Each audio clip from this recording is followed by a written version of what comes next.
Okay, so this is session 20 of our Smoke and Snow Old School Essentials campaign.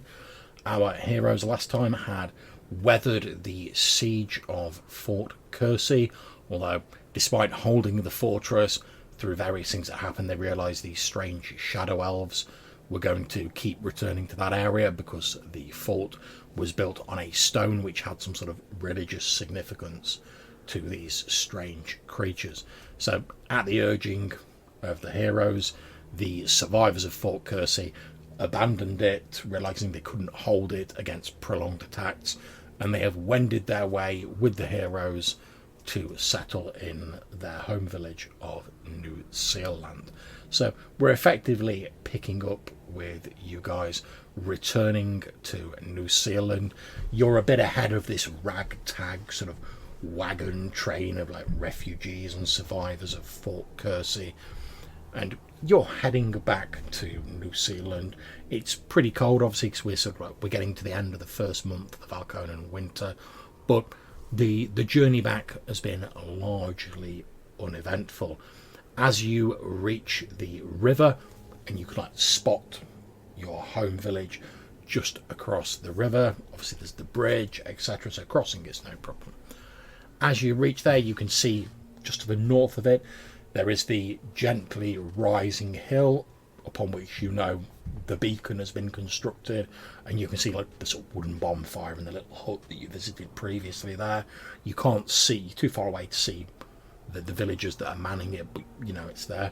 One thing that does strike you that is different from last time is a short distance to the east of the beacon, sort of like just poking out from behind the hill, and to the north of New Zealand, you can see there appears to be construction proceeding apace, effectively like wooden buildings being constructed. And obviously you can see New Zealand, wooden palisades around it, etc.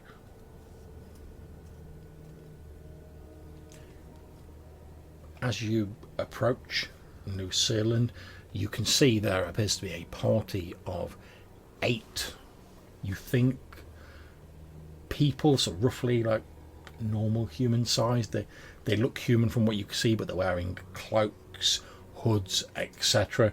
You can see they appear to be armed with wooden bows, and they appear to be firing at the palisade that surrounds New Zealand.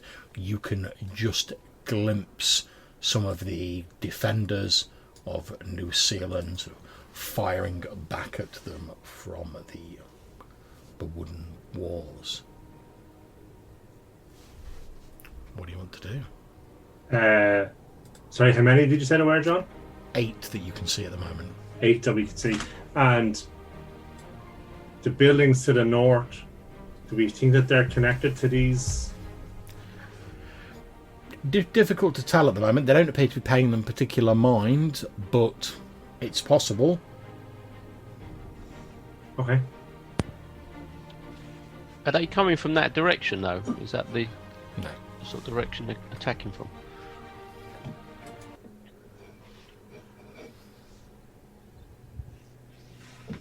Do we want to see what's going on, or do we want to?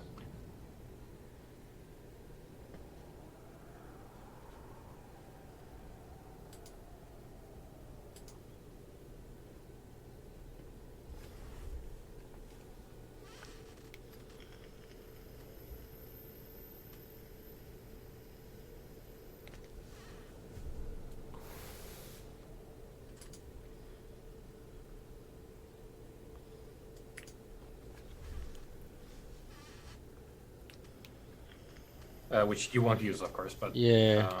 Yeah, for everyone else, that's cool. Yeah. Welcome, John. Thank you very much.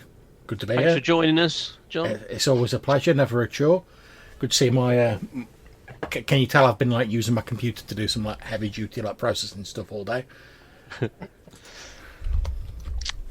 I was just going to ask John, is there any chance I'd have recovered any health during the journey back? Yeah, I think. I mean, we could go through it and sort of roll it all, but I think it's safest to say you're all back at full health because you'll have been travelling for like a number of days to get back to New Zealand, and you've got enough people with you that you could have rested up and stuff like that. Okay. Cool. Yeah, well, I think we're just discussing how to investigate this, really, weren't we? Have we got any cover or anything we can approach?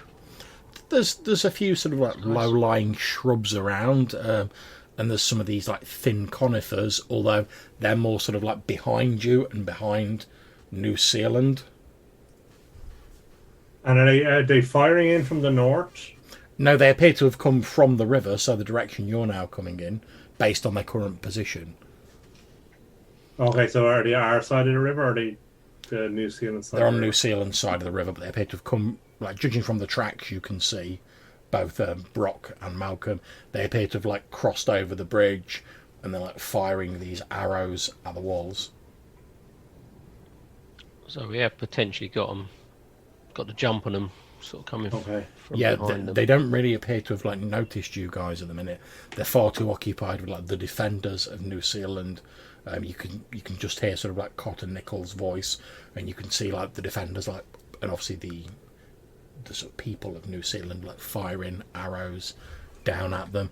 There's also, you can just about make out, there's like a couple of people sort of on the walls of the village, sort of helping defend it basically, that you don't really recognise, most of you. However, Brock, as you sort of look, you're like, I'm sure I remember that fellow from like when I was working with McCord. I'm sure he's one of McCord's like group. All right. Like it's not like a person you were like really tight with, but you're like, I've definitely seen him like when I was working with McCord. And what about the guys attacking? Do any of the... I know they're sort of cloaked figures, but is there any sort of thing that would stand out?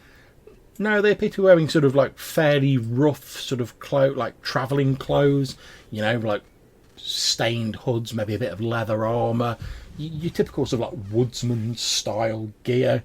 It's obviously they've got snow on them, there's snow falling, obviously we're in winter, but there's no like insignias or anything that really stands out. They're wearing that typical sort of like dingy sort of brown sort of murky like clothing, bit of leather scattered here or there. They're obviously not like a sort of military unit.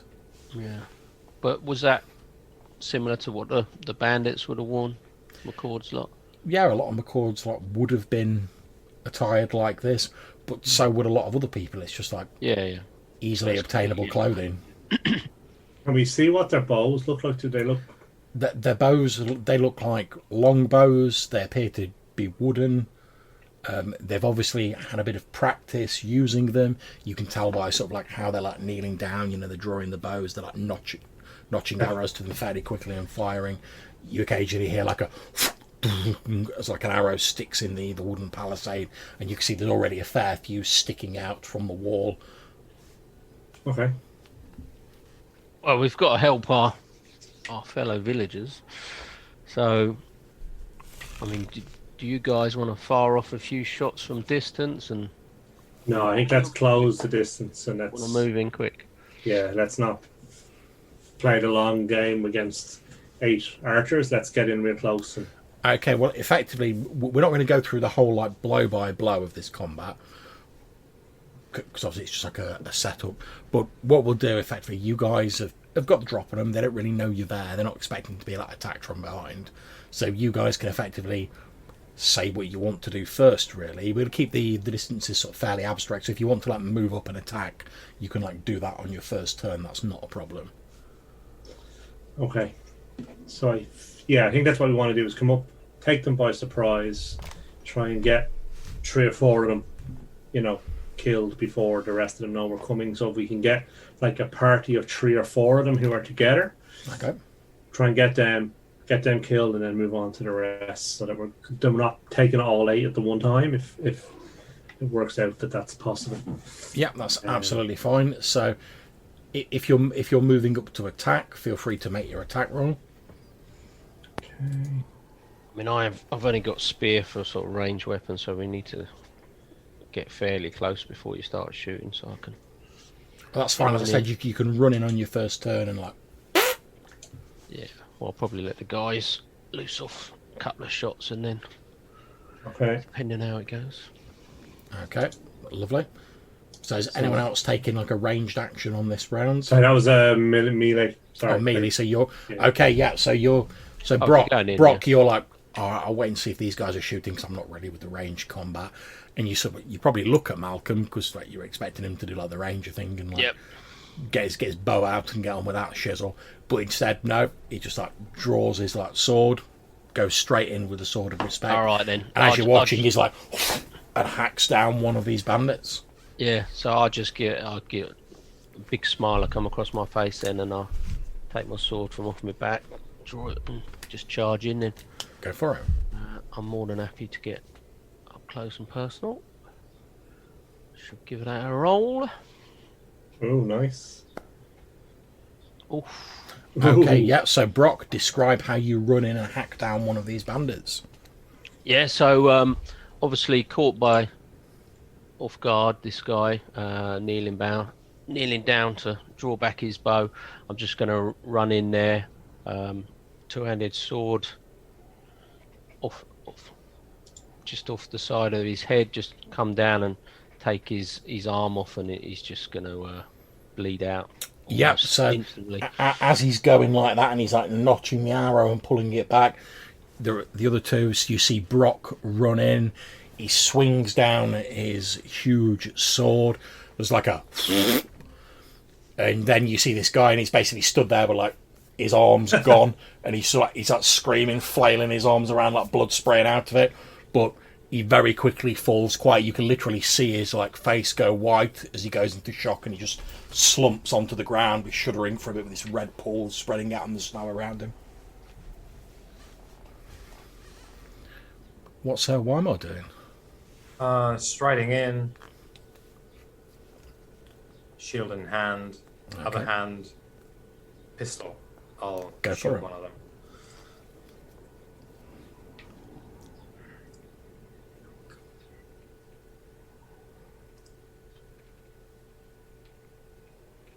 Yeah, and I'll get up all in their business as well, because I'm following Malcolm. Yep, no problems. 14. Yeah, so describe how you also dispatch one of these bandits with your musket, or your black powder weapon. I think it's probably a case of running in with a war cry. One of them turns around to engage, and it's just immediately like down as the smoke just envelops a part of the group. Yep, so as you run in, you're like, "Ah," with your shield and your pistol. You see this guy turns around, he reaches under his cloak, like dropping his bow, starts pulling out this like short sword. Then there's a loud and this billow of smoke, and he just gets like taken off his feet and propelled backwards several feet through the air. He falls to the ground with a large smoking hole in his chest. Okay. How are the rest of them doing with the old morale? That's it. I'm just about to make a check for them. Let's see, guys do.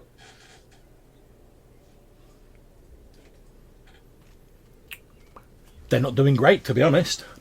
They as this guy like flies through the air and like hits the deck, they like a shout of panic goes up. They're obviously sort of like looking backwards and forwards, realizing instead of just like, oh, we're just attacking this place, we can always fall back. Now suddenly like, oh, we're being attacked from behind as well, we're being pincered. So they just start scattering like in all directions. Like it's a complete panic. It's not like an organized withdrawal. Like it's just a complete rout. They just start like scattering and like running in all directions, obviously just trying to get away from you guys. Is there any way we could jump on one to capture him? Yeah, effectively they're fleeing, so that's not a problem. You can make me an attack roll. Don't worry about the damage. If you succeed, you've captured one of them. That doesn't look good. 11. Yep, that's fine. So as they're all scattering and they're running for the hills, you like basically leap on one of them, sort of like wrestle him to the ground, and you capture him. As they're fleeing, you see like a cheer goes up from like the defenders on the walls of New Seal, and you see a couple more of these bandits get taken down as like people are firing like bows from the walls of New Seal, and Then something happens that you weren't really expecting. You hear this like noise coming from like the top of the palisade, and you see what looks to be almost like a giant crossbow, like on wheels, get like rolled up to the front of the like palisade, like on the little sort of bit that people are standing on. And like this thing looks like beyond shonky. It looks like it's like held together with like the fantasy equivalent of like gaffer tape and twine. But there's like a loud like bang, and you see what basically looks like a spear, like the one Brock's carrying, get fired out of this thing, and it hits a couple of the fleeing bandits, goes straight through one of them and like through the next one. So there's like two of them sort of with this spear through them, and they just like and fall over. And then you hear this like, as you're heading nearer you, this like faint voice on the wall go, "There you go, Jones, I told you it'd work. Did you ever see anything like that?" And then you hear the voice of Clarence Jones, one of the defenders that Cotton Nickel brought in. He's like, "Damn right, I reckon you've got a good idea there. That stuck it to him, didn't it?" And you can see this guy, and you can see Quilak, your sage, sort of stood next to this big like bolt thrower thing on the wall. The rest of the bandits have scattered, like the few that survived. You've got your captive. Okay. So I guess we want to go in and find out what's going on. This captive is human, John, is he? Yeah. He just looks like a normal guy. He's got like a bit of a beard. He's wearing sort of like normal like woodsman's clothes, as I said. Okay. Nothing particularly noteworthy about him, to be honest. Okay, so I'll just grab him by the scruff of the neck and drag him into through the gate, assuming the guy's opening for us. Yeah, no problem. Obviously, you've taken his weapons off. You've like bound him up with a bit of rope or whatever. He's entirely incapacitated. He's at your mercy, basically. He's not going to be going anywhere. Cool. Brock just wants to do one like circuit around the village, just to make sure there's no stragglers or anyone else that's hiding out, and just for peace of mind. Yeah, that's fine. You take a few minutes like circling around New Zealand. You don't see any sort of stragglers. I mean, you see a few of them, like, but they're already like running. Yeah. So you're pretty sure that like the panic that they were thrown into by the sudden arrival of like the black powder weapon of Weimar's, and you guys sort of like pincer moving and like killing off them before they even knew you were there. They've just scattered and they're like disappearing into the woodlands. You could chase them down, but you're like they're running in all different directions. No, just want to make sure there's not a second wave or any sort of... Not as far as you can see, no. Yep, cool. Okay, so I guess we'd be looking for Cotton Nickel. Yep. To find out what's going on. Yeah, no problems. You head into New Zealand. Obviously, you're welcomed back to your home village and that sort of thing. You know, people are like eager to see you. And, you know, there's a few sort of like cheers go up, because obviously realise that like, you guys have helped see off these bandits that were interfering with the smooth running of your home village. It doesn't take you long to find Cotton Nickel. After all, he's a giant man wearing like big furs, and he's got like a massive bushy beard, so he's not difficult to find. You can see he's sort of like walking around. He's like talking to a few people who've taken like a few scrapes. There's a couple of people who've taken like arrow shots. They've got like minor injuries. You can also see there's at least 3 people inside the village who are dead. They've like covered them over as best they can with like furs, etc., and they've like laid them out basically ready to bury them pretty much. Okay. And Nickel's just sort of like walking around, and as you're sort of going, he's not seeing you yet, and you hear him shouting to one of the defenders. He's like, "Hayes, have a quick check of the walls. Make sure everything's fine. Well, we can't afford for the defences to be compromised if just in case any more of those miscreants come back." And then he like shouts up to the wall. He's like, "Quilak, will that thing be able to fire again?" At which point you see Quilak with like his hat on and his like pasty blue skin. He's like, "Well, it'll need some recalibration, Nickel, and it's not entirely finished. As I said, I needed at least another day to get it finished, but Yes, I understand, says Nickel, but we didn't have any choice. I'm sure if I'd have asked those bandits to come back tomorrow, it'd have been fine. He's like, well, there's no need for sarcasm, Nickel. And he's like, look, just get the damn thing working, will you? We need something. We need some deterrent if those people come back. And when he says people, he says that people as in rhymes with shit. And there's a bit of like back and forth between him and Quaid. Quaid's like, all right, fine. I'll see how soon I can get it up and running. And Quaid turns to the guy next to him and he's like, Jones, give me a hand with this. I need to make sure the tensile strength of these. And he starts like blithering on about various like technical specs about this bolt thrower, while this guy is just like some dude you guys hired to like help defend the village is like, all right, yeah, okay. Obviously doesn't like have a clue what he's talking about, but he's just like, yes, hold this, do this, and he's like, oh, all right. And they're sort of like bantering a bit back and forth. Then Nickel sees you guys approaching, and he turns around and he's like, oh, my friends, it's good to see you. How are you this day? I thought it must have been your arrival that saw them off. Of course, I heard the discharge of the weapon, and he sort of points at your like pistol that you're holding, Weimar. Yeah, well, things go well. And I just shake the ruffian. Yeah, we found some rats outside the fence. What's going on? Who are these rats? He says, look, well, I don't know how much you... I'm sorry, I don't know exactly where you've been. How much do you know at the moment about what's going on at the fort? Nothing, I don't think. He says, right, well, he says, Fort Eastburn. He says, well, I don't know if you're aware, but Lord Eastburn passed away recently. I did hear that, yes. His seneschal has apparently taken over the running of things, and while he seems to have either driven people away or be clearing house somewhat, lots of people have deserted Fort Eastburn.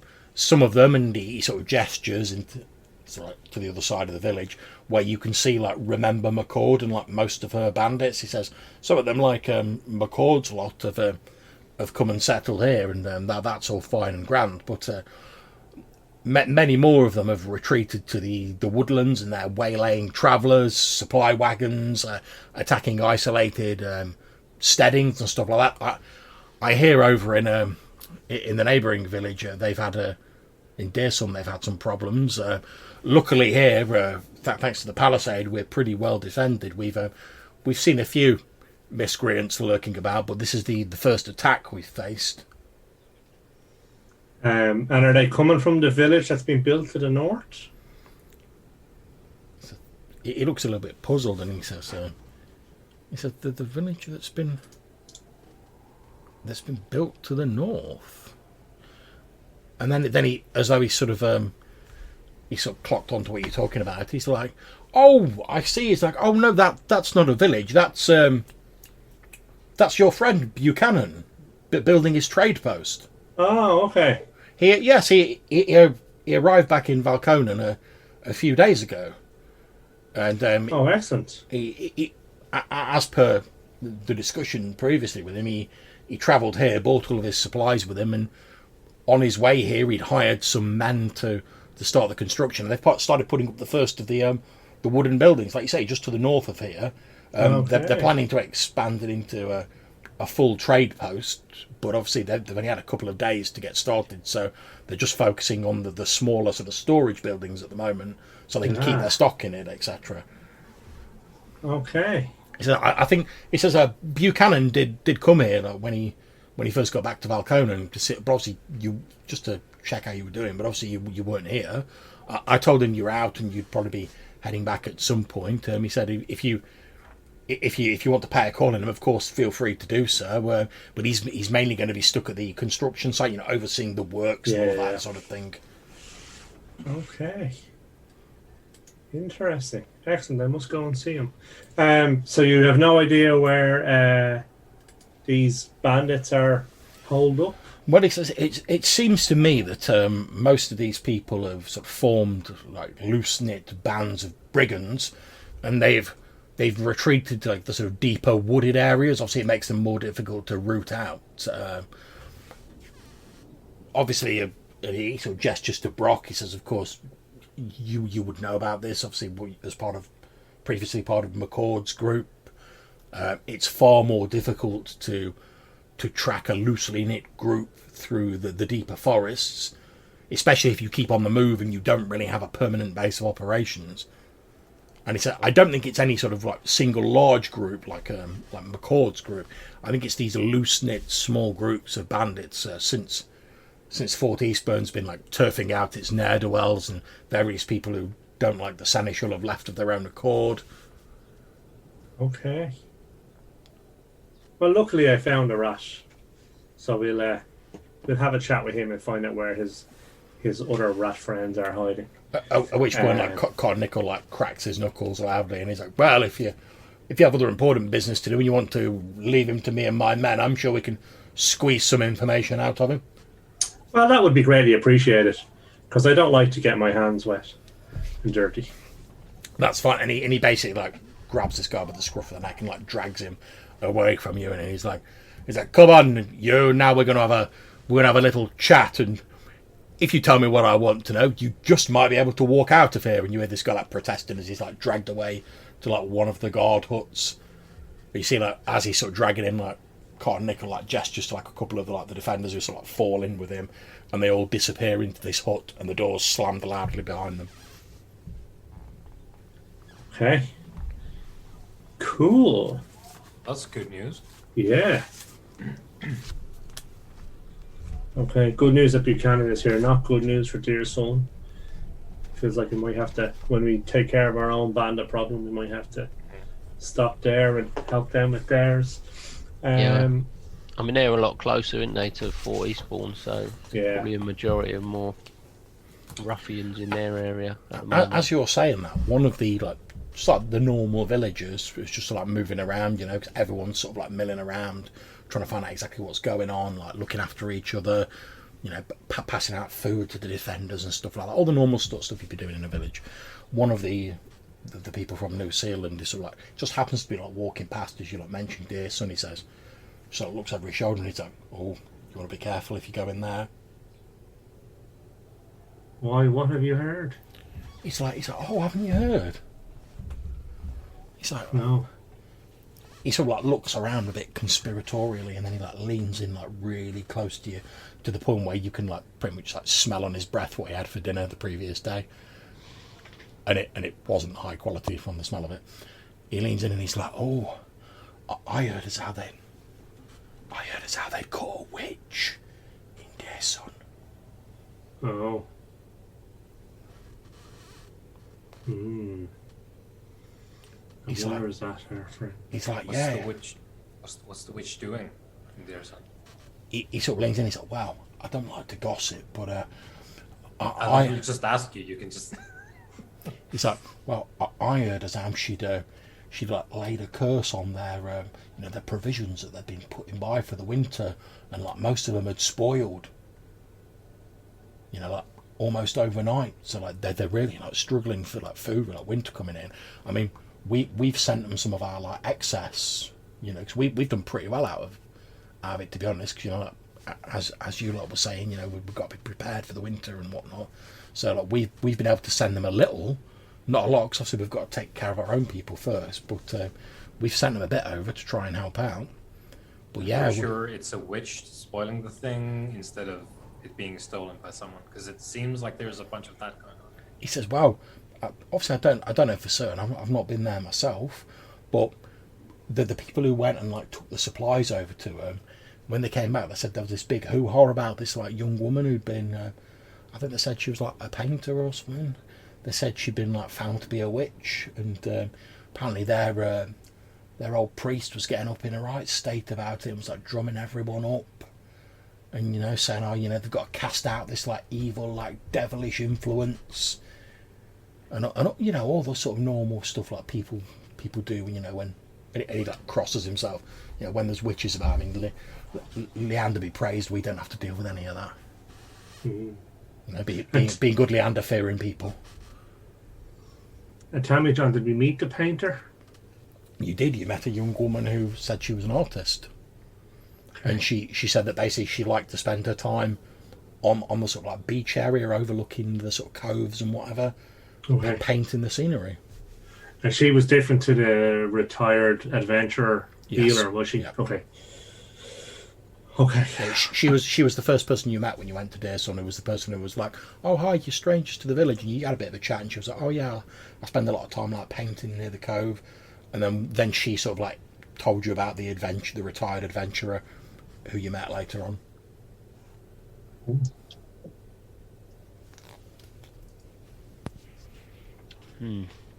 So that's either someone getting over creative with their storytelling, or there's some truth to this nasty witchcraft. Don't believe everything you hear, Brock. Well, I definitely know that there's witches and nasty spellcrafting. We met in this these young parts. lady though, and she wasn't a witch. Oh, but that's what witches are like, says this villager. Is that's how they do it. They're like they mix in and look just like everyone else. Anyway, Yes. I heard as how they caught her anyway, so I'm sure it'll be sorted out. And anyway, like it's not like we need to worry about it over here in New Zealand. I mean, like I say, being good Leander fearing people. Indeed. Speaking of which, I say to him, have we had anyone come by looking to replace, the local man of faith, given the unfortunate circumstances? He says, "Oh, not really. I mean, the only aside from the gestures at McCord's, like you can see, they says, aside from them lot, the only strangers we've seen are there were this group of adventurers who came by. I think they said they were called like Callan's people or Krellan's group or something like that. They came by with the merchant fellow. He'd like hired them to help him with his trade thing that he's setting up to the north. But I don't think any of them were religious. There was a woman. I think she was one of the Kalna, the dwarves, who was like leading him. Didn't really say much. I mean, I didn't really get a chance to talk to him, but I don't think any of them were of like the priestly persuasion. But no, we've not had anyone come by who'd really sort of fit the bill. I mean, everyone's sort of hoping that Leander will probably. We don't relish the thought of facing like the dark winter months without someone to like lead the faithful in prayer and stuff like that.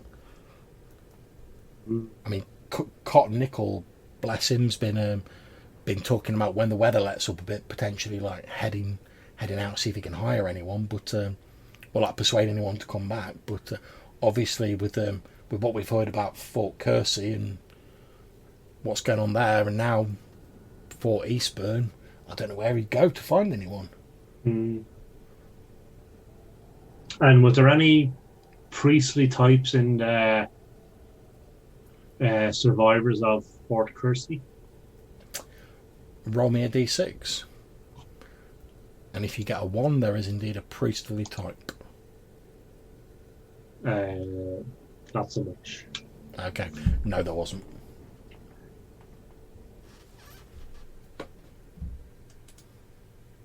Okay.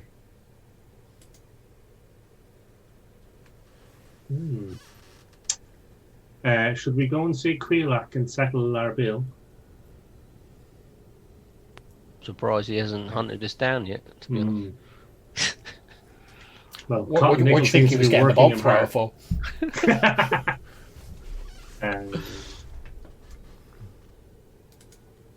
But yeah, it's not difficult to find Quail. Like he's up on the wall, like messing around with this like bolt thrower thing. Okay. So I guess we'll call up Quilak. Good to see you. Oh, it's you. I was wondering when you were going to get back. Yes, indeed. Could you join us for a moment? he looks at the fellow who's helping him with the bolt thrower, and he's like, Clarence, just put that rope on there like I showed you, and make sure it's all nice and tight. Work that handle there, and I'll come up and deal with the rest in a bit. And he sort of like jumps down from like the little like palisade. Like I say, he's only like a tiny little like ice walker nomad, and he sort of like waddles over to you in his robes and his like big wizard hat, and like looks up at you. Hey, how are you? Nah, not too bad. Not too bad. It's to be honest, given everything that's been going on at the fortresses, from all sound of it, I'm rather glad to be out of that. Indeed.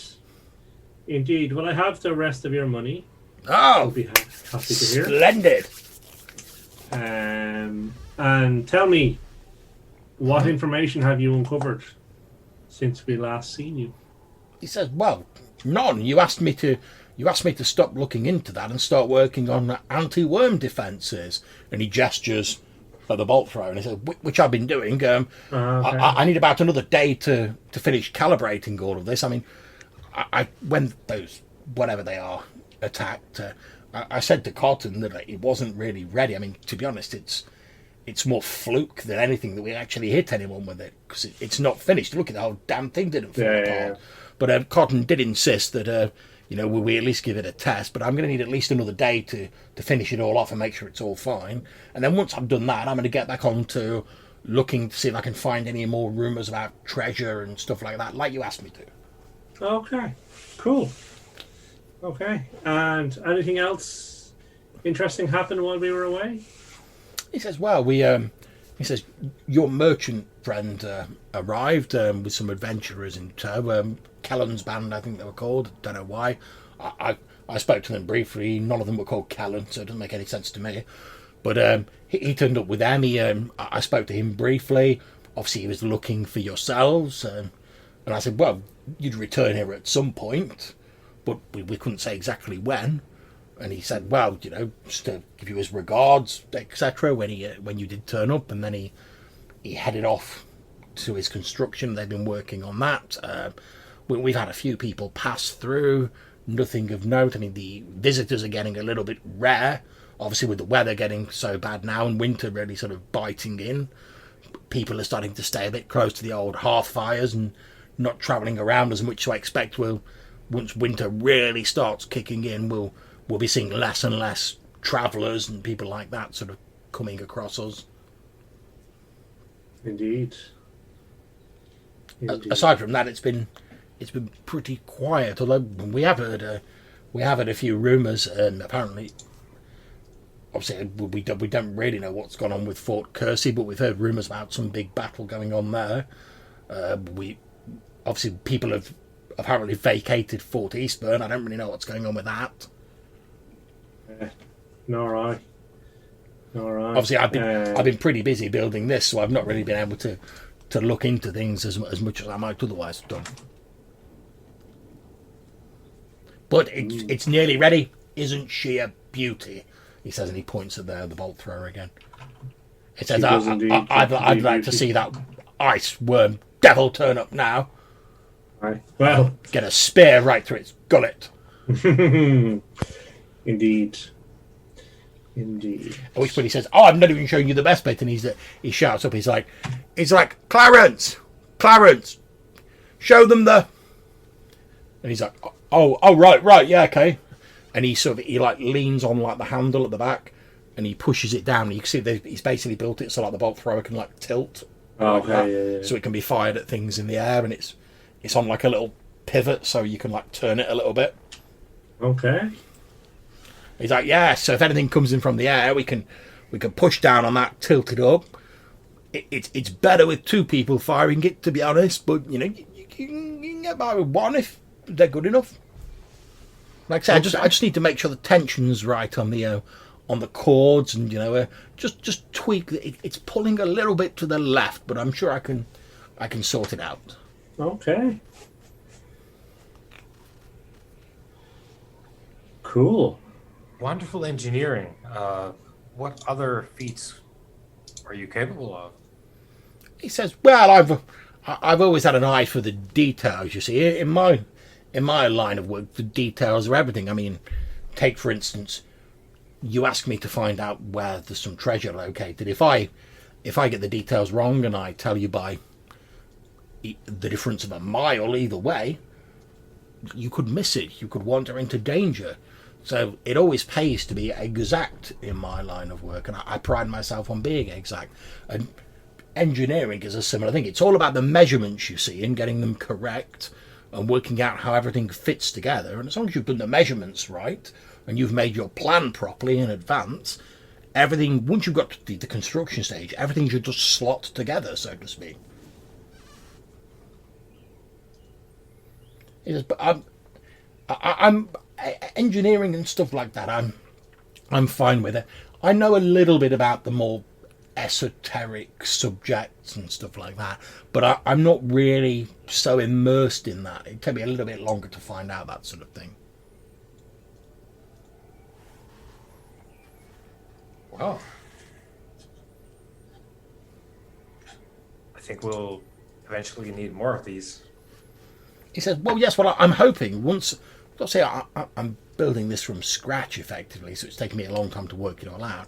However, once we've got the plan and we know that it works and what little tweaks we need to make, making more of them should take far less time, because we'll just be following the plan that I've worked up. And then it's just a matter of getting the raw materials, cutting the pieces, putting it all together. And to be honest, once we know it works properly and we've got an established plan, it's easier for me to tell groups of people how to put it together. Whereas at the minute, you really need someone who understands the inner workings of it to be able to make the little tweaks and make sure it's all working okay.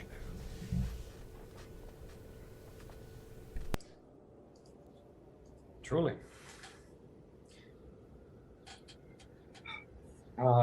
I'll turn to Malcolm and Brooks. Where do we start? I Well, of course, pay the man his dues. yes. So I'll give him the money that he's owed, the half a month he's owed. That's absolutely fine. He takes the money off you, and as you're doing so, he says, right now, as I've said, it's going to take me probably another day, maybe two, but I think I should be all right with one to get this finished. Then that's done. After that, you said you wanted me to search for rumours of any like forgotten riches, treasure, and things like that. Do you still want me to? That's still where you want me to go next with my researches. Is that correct? Because obviously, I'd already laid the groundwork for looking into that stuff before you asked me to divert to make these worm defences, for want of a better term. So I can easily pick that up again. At which point he seems to like almost so he remembers something. He says, "Oh, that reminds me. I meant to mention this to you previously, but with all the talking about what I was going to be researching and stuff like that, I entirely forgot about it last time I spoke to you." He says, "I'm not sure if you're aware, but just to the east of here, I mean, probably about 10 miles, something like that, there's a group of people who I've recently made the acquaintance of, due to them coming here to like barter for some simple things and stuff like that. They're planning on setting up, I suppose, sort of like a courier or a messenger service, I believe. I'm planning to use some of their people to help me speed up my researches into these things you want found, because obviously the more people I've got sort of boots on the ground, so to speak, the quicker it'll be to locate these rumours and such like. Obviously previously I'd have sent people to the forts where there's more people, and we'd have hopefully found things out there, but given the situation at the forts, I don't really think that's an option now, so I'm having to look elsewhere for people to assist with my investigations. And any idea why they're settling so far east of here? It's just that no, it's a strange thing. I'm not really sure why they are settling so far to the east, to be honest. if I had to make a guess, and bear in mind it is just a guess, I would suspect that they want easy access to the coast.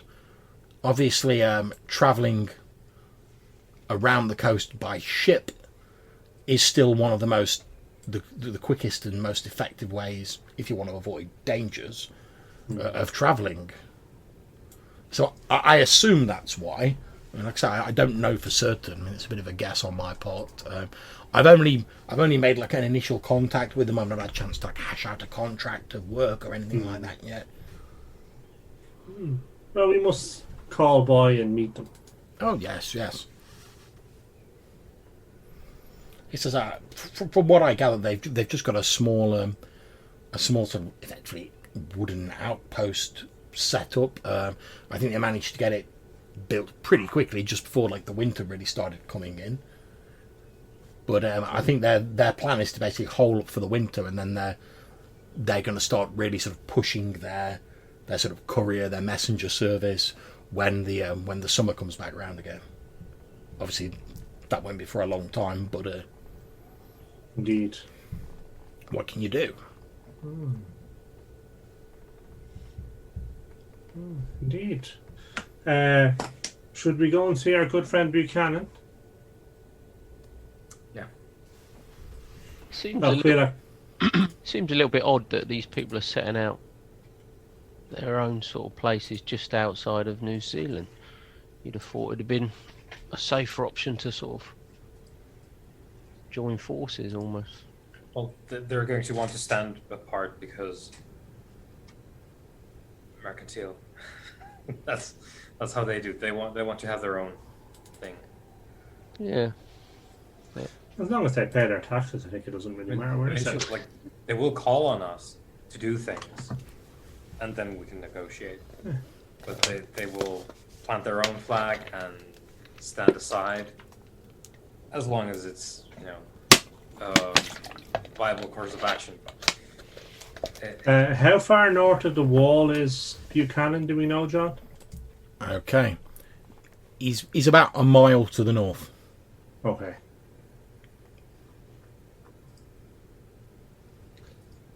Okay. Cool. Well, let's go and see him. Okay, yep, no problems. You head to the north. You can, as you approach, you can see a small cluster of wooden buildings, obviously been fairly recently built. As you're sort of getting by, you can see there's obviously like a number of like labourers sort of like working on these buildings. You're like reinforcing them. They're obviously trying to get them ready for like the really bad winter weather, because we're only like a month in at the moment. So as far as Valconan goes, this is fairly mild weather. As you're approaching, you can see, like I said, these labourers, and dotted around you can see a number of individuals who stand out. There's a woman wearing leather armour, smoking a pipe. She's chatting to another woman. There's a female dwarf with like a hammer over her shoulder and like a shield. She's like sat down on like a pile of logs. There's a shield leaning up next to it, and there appears to be like a sort of a young man who's like talking to her in like quite a loud voice. She's still too far away to hear him, but he appears to be like gesturing quite wildly with his hands as he's talking. Okay. So we heard that the dwarf was in charge, did we? You did, yeah. Okay. So I guess I'll just approach her. Okay, yeah. As you walk up, you can see she's like she's put a warhammer down, and she's just like pushing some like pipe weed into quite an ornate wooden pipe. She's got like a flint and steel on the logs next to her. Cool. So I'll just go. Well met. I have. She looks up and says, "Oh, greetings." I hear that you are leading the guards who are protecting Buchanan. Is that correct? She smiles slightly and then sort of gestures round at like the people that you just sort of like pointed out, and she says, "Yeah, the fellow over there waving his hands, the two young women over there," and then she sort of looks around a bit and then she shouts at one of the women. She's like, "Judith, where's the mule got to?" the woman just like shrugs, and she's like, "Oh, and there's another fellow who'll be about somewhere." Yes, there's 5 of us in all. This is my group, Callan's band. We call ourselves. The leader of the group used to be a man called Callan. Unfortunately, he's no longer with us. But in his honour, we keep the name in the group. We've not been in Valconan all that long. Originally, we were back in the homeland, and she sort of smiles a little bit. We were hired by a merchant by the name of Buchanan to come here and help protect this trading post he's establishing. Apparently he agreed to put it here because he had some friends in the village just to the south of here. Yes, we are those same friends. Oh, right, I see. Yes, I think what he's is your own name? He says Balmora. Ah, So yes, I think Buchanan's in the building over there. He's just looking at some of the plans for the buildings with some of the labourers. We're mostly here, to be honest, just to make sure they don't get attacked by bandits, animals, stuff like that. okay. It's And been- have you seen much bandit activity? There's been a few sort of odd incursions. I hesitate to call them that, but we just the odd few people, but we've seen them off, and it's been quiet for the last few days. Okay. Cool. Yeah, the village had a recent incursion as well. But Still we the, captured one of them. So Oh, well, I'd be interested if you can find any information from them that might help us. I mean, obviously, we called at the village when we first arrived in Balconan. The merchant insisted, and obviously we saw it's pretty well defended, so we assumed they'd be all right. But we did say to them, if you get in serious trouble, we're only here.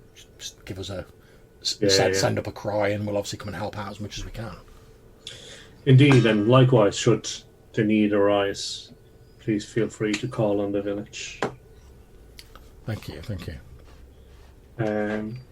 So I'll introduce myself and the guys, and then just explain that it's a wild and dangerous place, and for her and her people to keep their wits about them, and that we are looking to shore up New Zealand, and that we would appreciate if they kind of worked with us to keep everyone in the general area safe. Yeah, she nods to that and says, perhaps there is something you can help me with. And her voice is very sort of like calm and measured as she talks. And she says, perhaps you might know my brother. I believe he's settled around here somewhere. And what's his name? Leopold. Oh, Leopold. And at which point, obviously, because we know that Colin, unfortunately, for real life reasons, has had to step away from the game for the moment. Absolutely fine. It is what it is. I'm going to ask for suggestions from you guys. Obviously, hopefully he'll be able to come back into the game at some point. I'm going to ask you guys for suggestions as to what Leopold might be doing, because obviously I don't just want to keep him in the background as an NPC. So we need to sort of shuffle him off the stage temporarily, but in a way, hopefully, so that he can come back into the game when and if Colin can rejoin us.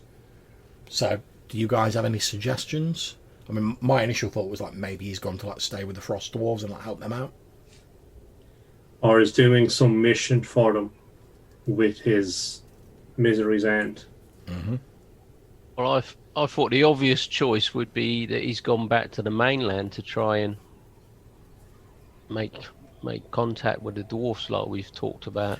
Yeah, I mean, he could have headed sending back to someone to do Rohirrim. it. Instead of sending someone, he's decided to do it himself.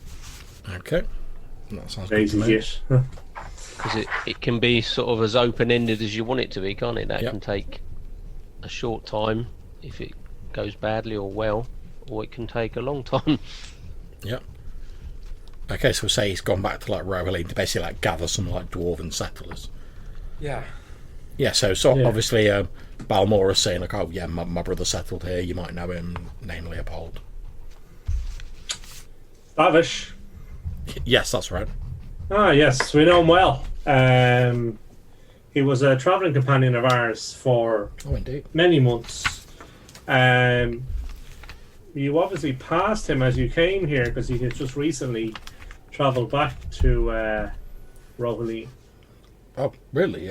Yeah, he's looking for more settlers to come, more colonier settlers to join him. He found some local frost colonier, and I think they were attacked and their numbers are dwindling. And I think he feels that more settlers from Rohaleen could help bolster their population. I also think in truth he missed the company of his kin. She sort of smiles a little bit and takes a long drag on her pipe. And he says, well, yes, it doesn't surprise me that my younger brother would dash back to Rohaleen to try and rouse up our people. He was always and she pauses as though sort of thinking about how to phrase the words. He was always the headstrong one in our branch of the family, shall we say. He was far more impulsive than myself, but he's my younger brother. What can I say? Indeed. With the will of the ancestors, they'll see him safely to Rohaleen and back. Indeed. There is another colonel among us who will be arriving tomorrow or the day after. Krosnan is his name. He recently ran into some trouble in the north, and he has travelled with us. She sort of holds back and she's like, "You don't mean Krosnan the blacksmith?" I do not know if that is what he is called. Only that he is called Krosnan, and that he was unknown to your brother. But we knew him as a prospector. He says, "Yes, I've heard of one of my people called Krosnan. He was a blacksmith from the Ironhold fort in Keystone, and I think he was quite well renowned in certain circles. I'm not surprised my brother hadn't heard of him. He seldom paid attention to that sort of thing, but yeah, I heard he had quite a respectable reputation as a smith. Oh. Obviously, my people do value anyone who has that level of skill in any of the sort of creative endeavours, whether it be warfare, blacksmithing, wood carving, whatever." Well, he'll be here in a day or two, and you can ask him if he's that same Krosnan. Oh, splendid. And if he is, then I feel that we are in need of a blacksmith in the village if we are to compete for the trading that is coming with Yes, the well, forts. from what I've heard, obviously there aren't many of my people in the kingdom of Keystone in Rohaleen. There's only one of our strongholds there, and obviously the law of Valconan is quite strong amongst our people, the promise of ancient riches and things like that. I think it's only the fact that my people are so bound to our traditions that it means there's not more of us here. The humans seem far more willing to sort of take that initial leap and travel. I myself probably wouldn't have travelled here if it hadn't been part of our commission with Mr. Buchanan. Indeed. Yeah, it is. Yeah, it is an interesting place, but very, very different to Rohaleen. Oh, indeed. I mean, take the weather for instance. She said something Yes. like these fat snowflakes are like falling all around. Indeed. Well, let me go and see Mr. Buchanan. But it was a delight to meet you, and I look forward to many more encounters and sessions. And with a wink, I walk away.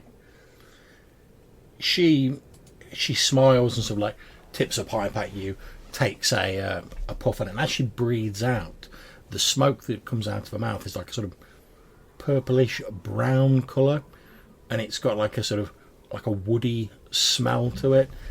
And as you're sort of like this cloud of smoke sort of wafts around you, you find yourself feeling like your spirits just raised a little bit. You know, things don't seem like quite as bad. And as you're walking away to go and see Buchanan, like one of the women in leather armors come over and like talking to her.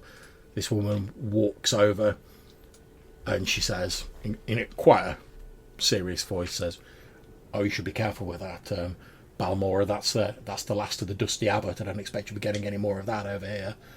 It's a miracle we managed to get any back in Rowlene, given the price of it." At which point, Balmora was like, "Don't worry about it, Judith. It'll be fine. I'm sure we can find some other pipeweed around here, and I've got a few pinches left. It'll be fine." And then they carry on talking, but you've sort of like moved out of range of the conversation. And as you get nearer to this wooden building that they sort of intonated that Buchanan was in, you can hear like voices coming from inside. Wymore and Brock, are you going with Malcolm? Are you doing something else? Is there anything you want to do while that conversation was going on? Going with Malcolm. Okay. Yeah. Follow along. Okay, so you walk over, you can hear these hushed voices inside. You open the door to this like wooden building. Inside there's like a simple table set up, like chairs. There's a few like wooden chests and barrels. It's a pretty small room, but it's like packed with stuff.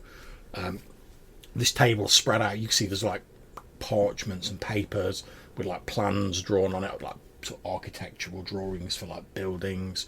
And there's a couple of these like labourers that stood there. And as you walk in, you can see like Buchanan sat behind the table, and he's pointing at some of the diagrams, and he's going to, well, yes, this one isn't priority, obviously. However, we do need to make sure the main storage barn is done before winter, because we don't want any of the stock getting ruined. So pull as many as you need to working on this. If we can't have this building done before winter, we can leave that until the weather's more clement. And then he sort of stops and sort of looks up and obviously sees you guys at the door, and he's like, "Oh, my friends, it's good to see you." Indeed, it's good to see you. He says, "Yes, it's been a long time." It has. I trust you had a successful journey. He says, "Oh, yes. The crossing on the way back was a little choppier than I would have liked, but we got there, and it took me a little while to get all of my stock together and find suitable people to help guard me on the way back and guard the stock. But we managed to get there in the end, and I'd hoped to be a little bit." And at this point, he sort of like looks at the two labourers, and he's like, "Right, okay, yes, you can carry on with this. Tell the others to start working on that." And he like passes them one of these plans, and they sort of nod at you and head past you and start carrying on with the building. He says, "Yes, I'd hoped to be a little bit further along by now, but the trip back from Reveling to here took a little bit longer than I planned. So winter was already in full force by the time we arrived. So we're a little bit all hands on the deck, so to speak, now, trying to get all this stuff set up, and we need a place to store the stock, and we've got it." And he sort of gestures around all the like crap that's piled around him. We've got it all in these few like small wooden buildings at the end, but we need a larger storage barn. But I'm hopeful we can at least get the main buildings built and have a fairly decent setup, so when the weather lets out a bit, we can really push on with it. And I'm hopeful by the start of summer at the latest, we can really start getting this place working and sort of turning a profit on it. Excellent. And is there anything we can do to assist? I can't think of anything at the moment. What I could, obviously, I pretty much came straight here. What I could really do with is a bit of local information. I mean, I've been hearing all sorts of strange rumours about the forts and strange creatures being seen abroad, and bandits in the woods, and sorcery in villages to the south, and all manner of strange things. But because I've been stuck here, like overseeing this, I've not really had a chance to verify any of the information I've heard. So if you can shed any light on some recent events in the area, yes, I'd be grateful. Certainly I can. Fort Kersey has been destroyed. He raises his eyebrows. Yes, indeed. We were there for the siege.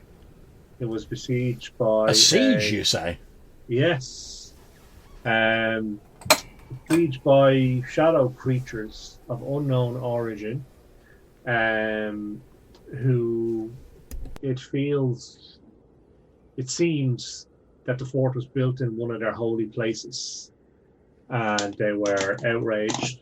So they laid siege to the fort.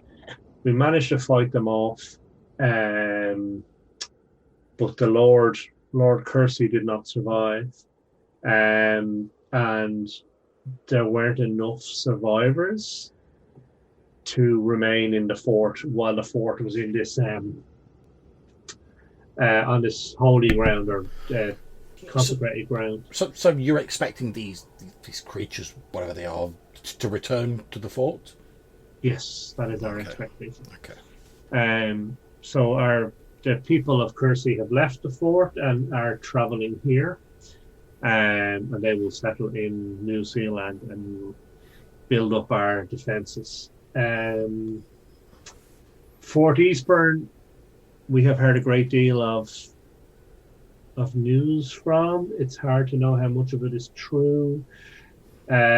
It does feel like the Lord has passed away, and his seneschal has taken control of the fort. We also believe his seneschal has made a pact with a creature of evil. His eyebrows like raise rapidly when you say that. He's like, really? Yes. Well, were you talking about some sort of devilry or? It's very unclear to us, but Brannon, the devil's name is. So, yeah, we were trying to find out what he was up to, but we ran into a creature that was beyond us, and we lost a member of our party. And since then, I'm sorry to hear that. Was it anyone I knew or? It was a young friar. I'm not sure you met them. Doesn't ring any bells, but obviously I'm sorry for your loss. Where's that chatty little fellow you always had with you? Him. He has travelled home to Rohaleen looking for more of his kin to come and settle here. So yes, he has. So in terms of the bandits, we have captured one. Captain Nickel is currently explaining to him why the bandits should stay away from New Zealand. So we're hoping to deal with the bandit problem shortly. He says, "Well, I'm sure Nickel managed to get something out of him. I certainly wouldn't like to cross the fellow." No, all right. And in terms of the village to the southwest of here, we have heard rumours of witchcraft, but ultimately we don't believe it to be true. We've met the young lady in question. So we will head west and clarify what is going on there. But I don't think there's anything to be concerned about. He says, "Well, it's funny you should say that." He says, "On the ship I got back here from Rohaleen, I'd heard that." I don't know how accurate this is. I mean, it's only rumours that I heard from the people who were crewing the ship. I heard that another vessel that they sort of knew, they had associates on it, shortly was arriving in Balconen shortly before us, and I heard it had some, and he sort of like gives you a bit of like a knowing look, some church officials on it, if you know what I mean. I do. I dislike church officials. He says, "Well, yes, I can certainly understand that." He says, "I'd heard that. There was a small party from Tosan back in Rohaleen, Now, obviously, I'm from Keystone. I don't really have much to do with Tosin, but obviously they're all very religious over there with their pope and their church, and obviously there was the in the last few years there was the recent conflict between Keystone and Tosan that only really died down when Valconen was discovered to be inhabitable again. Yes. Apparently they took a dim view of our mercantile endeavours. But well, if you ask him, he laughs and says, "Well, if trying to make a living sinful, I suppose yes. But if you ask me, well, they were just jealous of the Keystone trade routes, and they were just trying to get their own hands on it. I mean, dress it up in religion all you want. I mean, obviously, I believe in Leander. I say my prayers, etc. But I find it difficult to believe that Leander would take issue with trading and mercantile endeavours. What I'll say is that the temples don't build themselves. Well, exactly. Gold doesn't put itself on the gilding. He says he sort of starts opening up. He says, "Well, it's funny, isn't it? How these sort of like religious nations like Tosan, they're all about the penitence and avarice and greed is a terrible thing. However, they're always passing around the collection plate, and they're never short of money when it comes to building a new temple or a shrine or stuff like that. Funny how those things work out, doesn't it?" Yes, Yeah, at least I know that the merchant prince is a greedy, terrible person who's out to fleece me for every coin that they can get. Well, yes. I mean, don't get me wrong, obviously, as you know, I've no love for the merchant princes. I mean, they've got the trade route so locked down in Roeline, they've got such a monopoly on it that for myself, like travelling to Valconen and trying to set up trade here was really the only option. Either that or effectively, and he sort of chuckles, sell my soul to the merchant princes and become a cog in their huge machine, which didn't appeal to me at all, to be honest. But so I've no great love for them, but I'm not going to condemn them just because they're doing what they do better than anybody else. No. And like I said, at least they're upfront about it. Oh yes, you know where you stand with them. It's just the merchant princes don't pretend to be anything of Keystone, don't pretend to be anything other than what they are. You know that every time you deal with them, they're going to be trying to get the best deal for themselves. But as long as you go in knowing that, everything's fine. I mean that's the merchant way, so to speak. So, speaking of merchant ways, did you bring across wares, perhaps? Yes, of course. Is there anything in particular? I mean, most of it's packed away at the minute, but is there anything in particular you're looking for? I mean, obviously, once we're set up, I'd have to charge you like the full price for it. But while we're still sort of setting up, just this one time, I'm sure if I've got anything you're interested in, I'm sure I could do you a good deal on it. So, of course, the answers we're going to need everything, but Just, well, I can't claim to have everything. I mean, there are limits to what I can afford to ship over from Keystone, but if there's anything in particular, I mean, I can see if I've got any of it in stock. I mean, it might take me a while because, like I say, everything's packed away at the moment. But is there anything in particular you're after? So, thinking of New Zealand, what do we want to invest in? I suppose like getting a whole bunch of tools would then maybe allow us to, like get into like lumber and that kind of thing. Well, it says, It says, well, if you're looking for like woodsman's tools and general craftsman's tools, he says I do have some bundles that I've set aside. Obviously, I'm not planning on selling them individually. That makes no sense for things like axes and spades and stuff like that. But I have put a number of bundles together. I mean, when we're fully up and running, they'll be going for about 25 coins. But I could let you have a couple of bundles for 20 coins.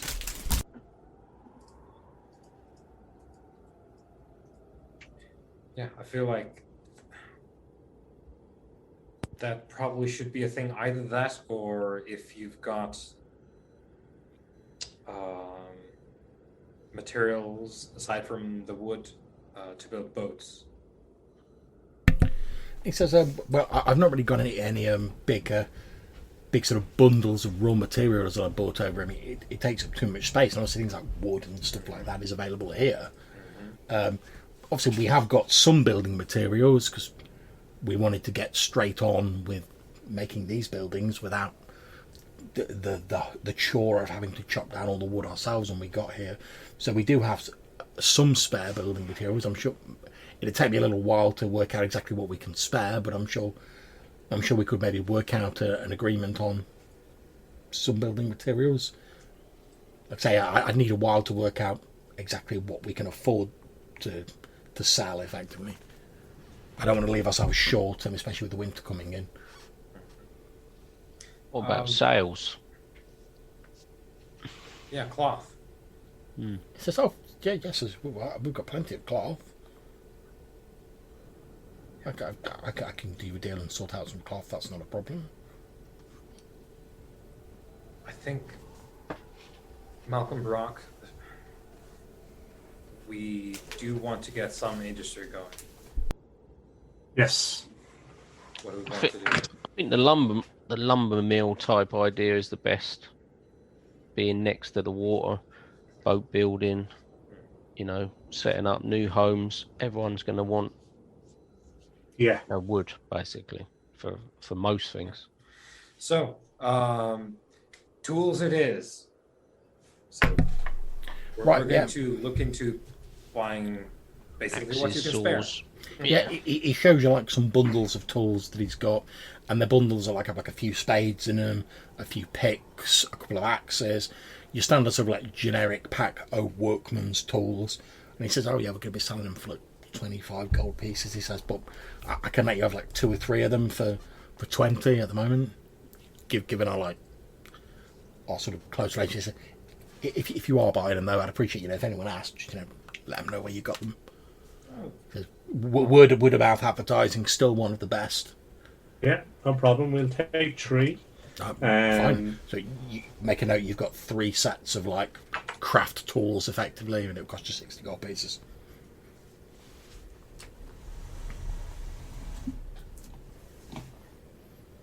He says, with regards to the raw materials, if you can give me a day or 2 to finish what we're doing here, then we can have things unpacked. We've nearly finished the main storage barn, and once we've got everything unpacked, we can more accurately take stock, and then I'm sure we can work out a deal with this. He says, if you just give me and he sort of looks around, and he takes out a quill, and he just sort of unfurls some parchment. He says, what sort of raw materials are you looking for? And I'll know what to keep an eye out for when we're unpacking the stuff. Tar, Nails. We established cloth. Yep. Rope. Okay, rope.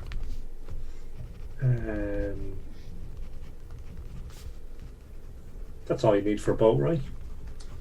Yeah, if we're not going for extremely complicated or big. Yeah, just to keep close to the Enough trade, to maybe, shall we say, 3 boats as a Yeah. goal. Okay, 3 boats. He said. Well, yes, if you can swing back past in a couple of days when we're sorting everything out to go in the storage barn. When we come across any of this when we're unpacking, I'll lay some aside for you, and we'll obviously we can haggle over the price later. That's fine. Of course. That's the best bit, isn't it? He says, wow, I'll be perfectly honest with you, Mr. Harpy. I didn't really envision myself being the foreman of a work site. So it is actually nice to do a bit of trading. I mean, that's my bread and butter, so to speak. So I'll be honest with you. I'll be glad once all this construction is finished and we can get into the serious business of. I know it's going to be a while because of the weather and whatnot in the winter, but I'm hoping to persuade the young lady outside. Bolivar. I'm hoping to persuade her and her people to stay on. Obviously, as you did with your home village, we're going to need guards. We're going to need a bit of protection. make sure no one robs any of our stock. So I'm hoping to persuade them to stay on, but you never can tell with these sort of people. They get a bit of wanderlust into them, and they want to be moving and not settling down. Whereas I'm really looking for a sort of firmer commitment. I mean, I'm obviously hoping to grow this trade post and make it a profitable business venture. Yeah. So speaking of trade and being honest as well, and setting trade aside, He sort of like he goes like with like mock sort of shock and horror, and then he laughs. I was like, oh, that's good. We should look into having a. Eventually, we're going to need, culture. So I'm thinking theater. Oh, as I look at these sort of performances. I don't know anything about theatre. I did have one thought, which was one of the reasons I called it your New Zealand when I first got back here. Do you remember when we first met? And it was at that sort of crude trade meet. There was I know we didn't meet there, but I was heading there, and then we went there after you met, and you were kind enough to guard me on the way there. I was hoping that maybe when the weather's a little better, we could perhaps arrange something in the area of this trading post, and obviously your New Zealand, as you said, having trade going through the area would benefit your home village as well as myself. And if we organise a trade meet, encourage other traders to come here, obviously people who come here, they'll need places to stay, they'll need food, the various services that perhaps we don't provide as traders, but I'm sure your people in your village could help to provide. So it might be as we say, I'm sure as we say in Caseton, it might be a nice little earner for us all. Yes, I think as well. It's going to happen eventually, so we might as well get in on the ground floor, so to speak. And you say trade meet, I'll say Yes. festival. So we'll have the whole deal, as well as trading. Well, why not? Performances. Well, when I was back in Rohilly, obviously now like the first wave of settlers have arrived, and reports have started to trickle back from various people returning up, like myself, and people have started to learn that you're not going to be killed by horrible creatures as soon as you step off the boat. I would expect that certainly when we start getting round to summer, I would be surprised if there's not a further wave, like a second wave of settlers looking to make their mark in Valconan. And obviously they're going to need to they're not going to be able to bring all of their equipment and their necessities with them, so they're going to be looking to find somewhere to settle. They're going to be looking for somewhere to buy equipment. They're going to need to find out the news that's going on. As you say, if we can sort of get in on the ground floor and have it all ready for them when they arrive here, it may take a while, but I think we could really, but between the trade post I'm building at the minute and your established, well-protected village, I think that we could really expand both of them and really sort of make a go of it. I mean, I don't know if you've any desire or any goal to expand New Zealand into a town or with a will of the hand, and maybe even a small city, but far in the future. I'd say that is exactly the goal eventually. It's just the way I'm sort of looking at it at the minute, and why, as well as our friendship, I agreed to build a trade post near New Zealand, is I envision that eventually, should this work, New Zealand and the trade post will sort of expand into each other and will become one sort of area, and then obviously expand outwards from there. Yes. But like I say, when these new settlers are, I mean, you know yourselves, when you first arrived here, there was nothing here. You had to build your village from scratch. everything had to be done sort of agonisingly and manually. Whereas if this second wave can turn up and we're like, well, here's New Zealand, it has buildings available, pay your taxes and your bills and whatever. Oh, and if you want to explore further, we can sell you the equipment you need to do that. I think we could be onto a good thing. Yes, it's a highly attractive thing to have walls. But indeed. So, Especially given, I think the thing that probably discouraged a lot of people from coming over in the first wave was the unknown quantity, the dangers of Valconan. Whereas if when people are arriving, you can say, well, settle here for a time. We've got nice, safe walls and people protecting it. We've got openings for people with particular skills, smiths, carpenters, etc. Stuff like that. If people are just passing through, I know you don't have one at the minute, but maybe an inn or something like that, like we have back in. Oh yes, they're a good money spinner back in Keystone. Yep. Common halls will be a thing Yes. to look into for, the spring. Exactly. Because we need a place to house people. Yes, But- I mean we're talking sort of long term here, obviously. Yes, of course, and I do appreciate a man with an eye on the horizon. And with that in mind, setting trade aside for a minute, as I was saying, given what's coming in the colder period, negotiations and trade and all that aside, if you need to, if there's danger, you're running out of food, whatever it is, you come on over to New Zealand. We'll get the gates open, no questions. You bring your people in. What I don't want is for us to have an arbitrary distinction here, to be confounded by, well, your operation being separate from our own.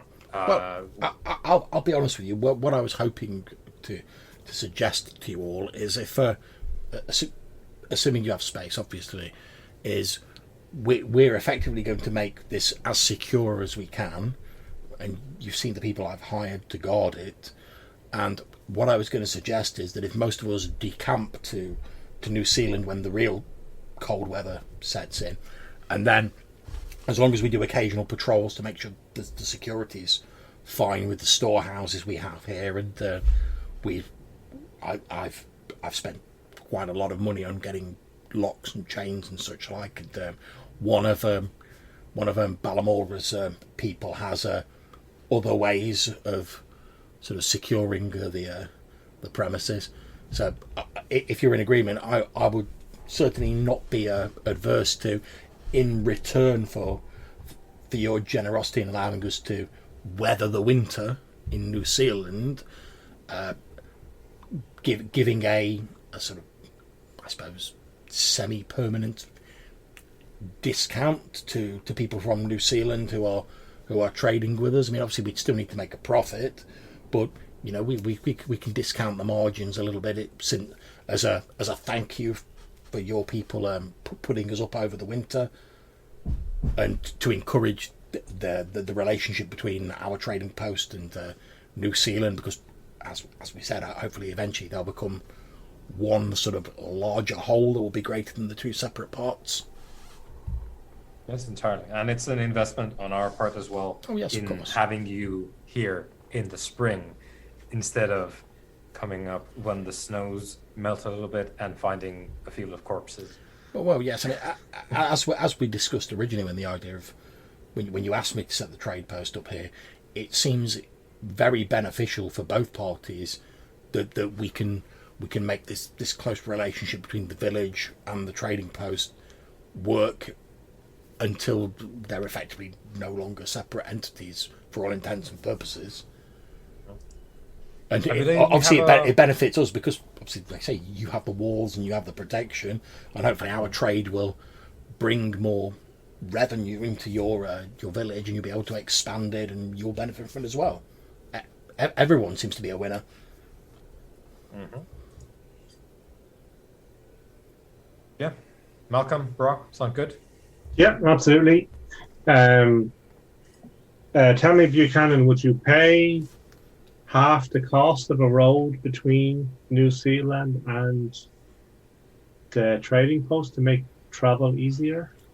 Yeah, yes, I'd certainly be willing to chip in my fair share on that. Yeah. It only seems a rational thing to do, since it'll speed converse backwards and forwards between us, and like you say, it'll effectively bridge this gap that we're hoping to eventually get rid of entirely. So yes, it could only seem to be a benefit for both parties involved. So I'd certainly be prepared to put in my fair share. And obviously, once we've built all of this, obviously I'll have a lot of. So I've hired fairly skilled labourers to help build all of this. Obviously, once this is done, I'll have labourers available. So rather than just dismissing them or just having them like doing nothing, I'd rather set them to something productive. So how about we pay you for the materials and you can provide the labour? That sounds reasonable.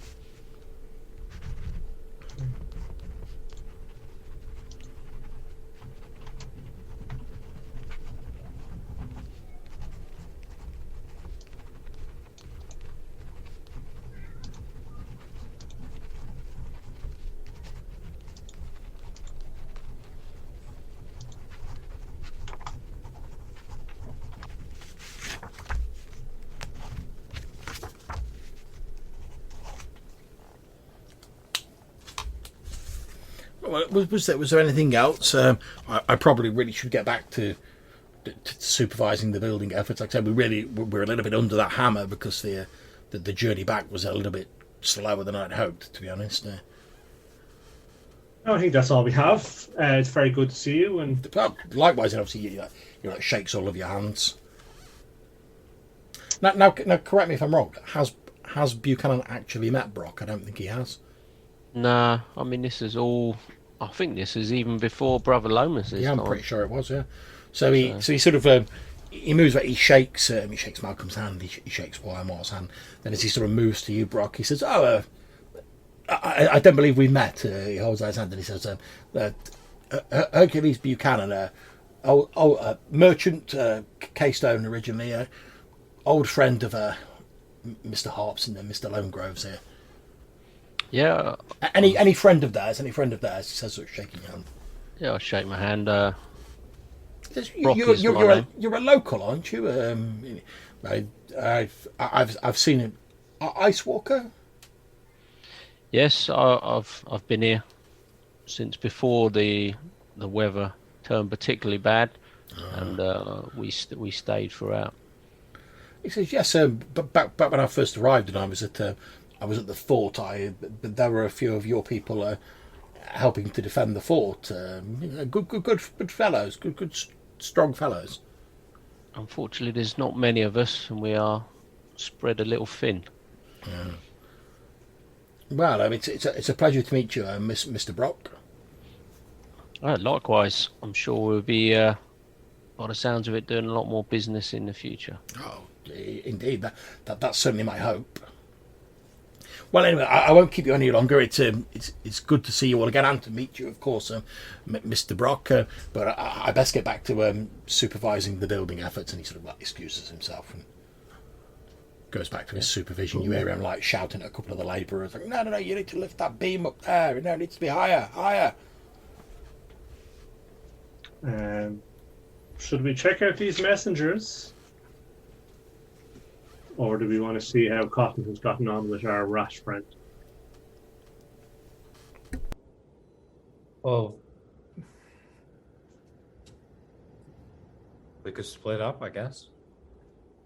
Dun dun dun. The only thing I was thinking is maybe what information he's found might be useful to them if we wanted to relay that information. Well, I'll tell you what, since you guys, to give you guys a bit of time to think about it, since we're like roughly halfway through, why don't we have like a 5-minute convenience break, refresh your drinks, use the conveniences, etc. We'll come back, we'll have a little discussion, and then we'll jump on to what you guys want to do next. Cool, sounds good. Okay, back in 5. Right.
we'll just wait for Rob to get back and then we'll crack on. Oh. And obviously, don't forget, you guys still potentially have the treasure cache to investigate that you were talking about. Yeah, it's just whether that's the same focus or if things that have come up are taking over. Well, that's entirely down to you guys. I mean, obviously, the idea of having this sort of sandboxy style game is that you guys determine what you want to go and look at. Oh yeah, until this evening, obviously some of those other things hadn't. Yeah, oh yeah. Yeah, hadn't developed, so you have to do it as things come up, I guess. Importance. That's it. Yeah, it just depends what's important to you as a group, and obviously you go for what you think is important. Yeah.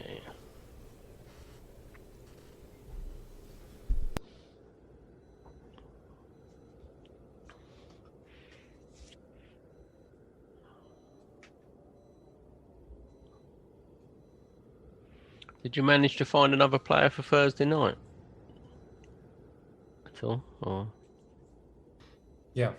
Oh, you did? Oh, that's good. I mean, I'd like to play, but I just can't wangle it, really. Currently, it's wonderful that we can have Thursday and Friday, but it's very, very, very apparent that we cannot move a single person from one day to the other at all. It's right. Locked in, but we can have both days, but we're locked in. Well, that's, I mean, as you know, Johannes, we've been chatting about games recently, and I was like, oh yeah, I'd love to run like some World of Darkness, or like, I'd love to do some more stuff in like the Midlands as well, but we just like don't have the time or like the player base to like cram any additional games in. Don't have the power. That's it. Okay, right, we're all back in the room. So yeah, you've finished with Hercules Buchanan. Is there anything else you want to do in and around like the construction site of the trade post? No, I think we just want to see Cotton and then where we might have to go and whether they're both in the same direction or not. We'll take it from there. Just before we leave, does it look like they're doing a good job out of interest?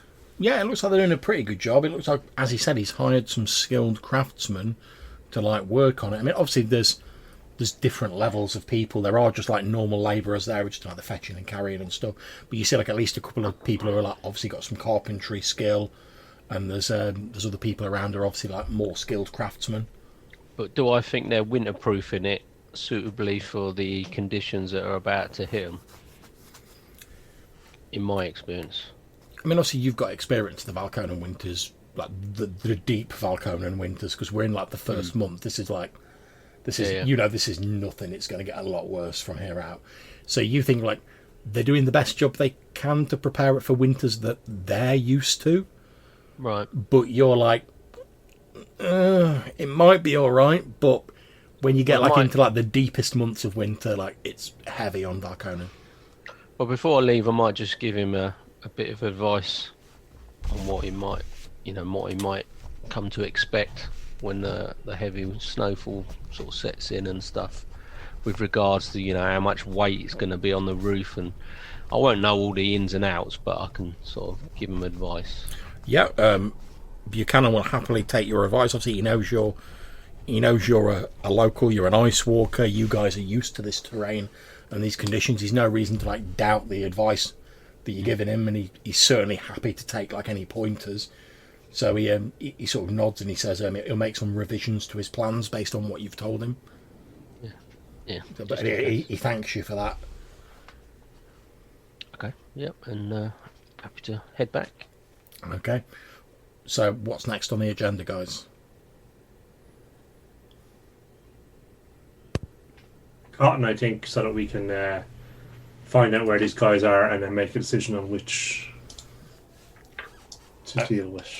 Okay, so you head over to Cotton, and just to sort of like speed you through it a little bit, he basically tells you that they've like interrogated this bandit, and you find out that this bandit that you've captured was actually formerly like a criminal, like a prisoner at Fort Eastburn, and apparently recently there was, I suppose you'd call it like a jailbreak really, like where a lot of the prisoners sort of like teamed up and escaped.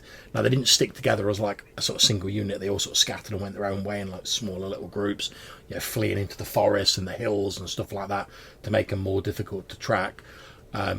Cotton says although the guy, he's pretty sure the guy he interrogated doesn't know the exact reason for like the breakout. He says there was some disturbing rumours about like some of the other prisoners like going missing, or like rumours that like Brannon was like and his people were like doing something to like the prisoners, and like eventually that spurred all the prisoners who were previously like a disparate group of like ragtags or criminals and ne'er-do-wells.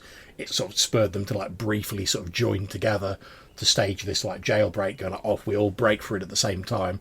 They'll catch some of us, but there's no way they can catch all of us. And then if we scatter to all like different directions, there's no way they're going to have like enough people to like chase us all down. And obviously like a few of them have sort of like grouped together afterwards, and they're like, right, well, we've got no money, we don't really have anywhere to live, now we're outside the fortress. So a lot of them have just turned to like out and out banditry. And did he have any idea where his fellows were camping? He says they move around in the woods a lot because he says that they believe that probably Brannon's people are still probably looking for them, so they tend to move around a lot. He says given how much time has passed now, that they've probably moved on from where they were previously. Okay.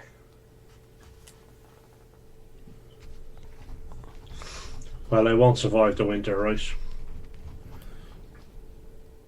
Nicol thinks it's unlikely. Okay. He says that's probably why the attacks have actually stepped up, because they're getting like a bit desperate, because they're realising like how bad the weather's getting, and they haven't got like a nice fort to like stay in now.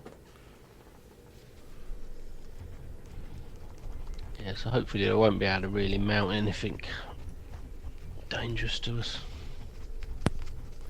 Obviously, Nicol asks what you want him to do with the prisoner.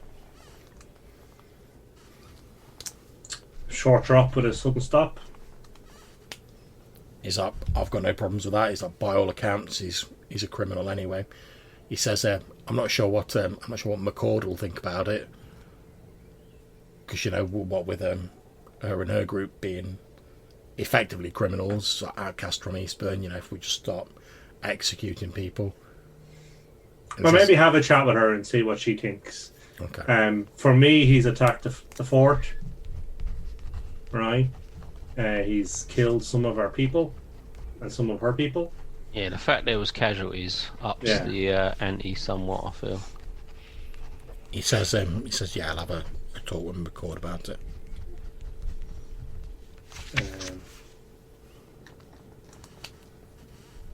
Cool. And also, let's not, bypass the fact that there's no law here. We are sitting it out now. There's no criminals. There's no law-abiding citizens. Yeah, there's no like courts of justice or anything like that. No one is imposing anything on anyone. So we're operating on custom, right? So let's, if someone attacks New Zealand, they're, for all intents and purposes, criminal to us, and will be treated as such, I think. And I don't think anyone is going to have a lot of problems with that. But like we've established, let's talk about this. But let's make that very clear. There's no lord currently that is capable of establishing law here.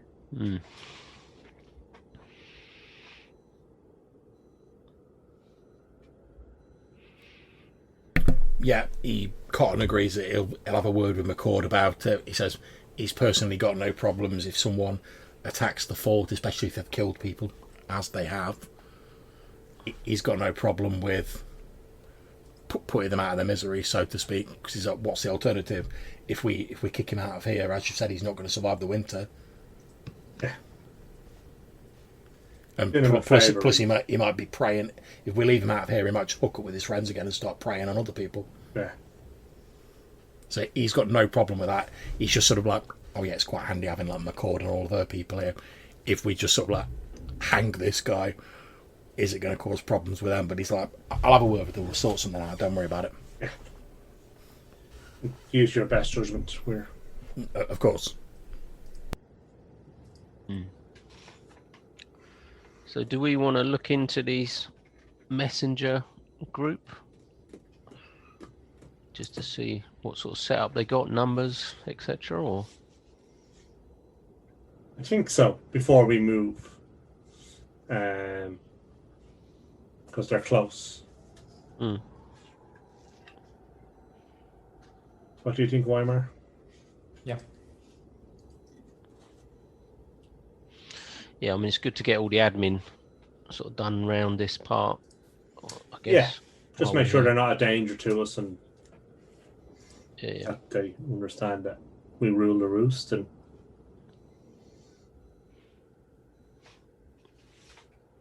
Yeah, so investigation then.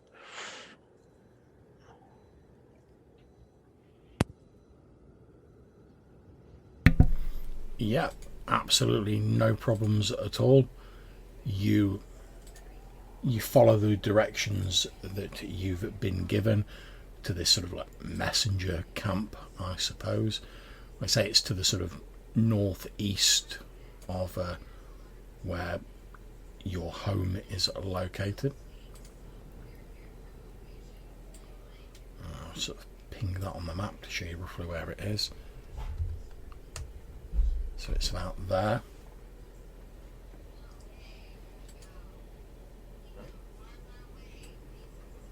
So you guys head over. That's not a problem. Nothing eventful happens on your way there. When you arrive, you see it's a very small sort of encampment, like a few wooden buildings, nothing that particularly stands out. There's like a small stable, there's a few horses there, there's a few people sort of like milling around. What do you want to do? How do you approach? How do you go about it? Is there any signs of actual people there that we can see? Yeah, there's people like milling around, sort of caring for the horses, stuff like that. I mean, there's no sort of defences of any note. No, there's no like. It's like I say, it's literally a cluster of small wooden buildings. Yeah. And like a slightly larger stable building. Well, I think we'll just make it obvious that we're there and just looking to speak to someone. Don't want to sneak up or make anyone nervous. Yeah, no problem at all. You ask around a bit, and eventually you're introduced to someone who's in a sort of, I suppose, position of authority, and you're introduced to a man by the name of Rufus Onion. He's a fairly young man. He's wearing like pretty nice clothes. You can see obviously you will know this Weimar. You recognise that he's wearing the livery of like one of the minor sort of courier guilds from Valconen. One of like the lesser ones, not one of the big sort of players. As you walk over, he sort of walks up and he says, pleased to meet you.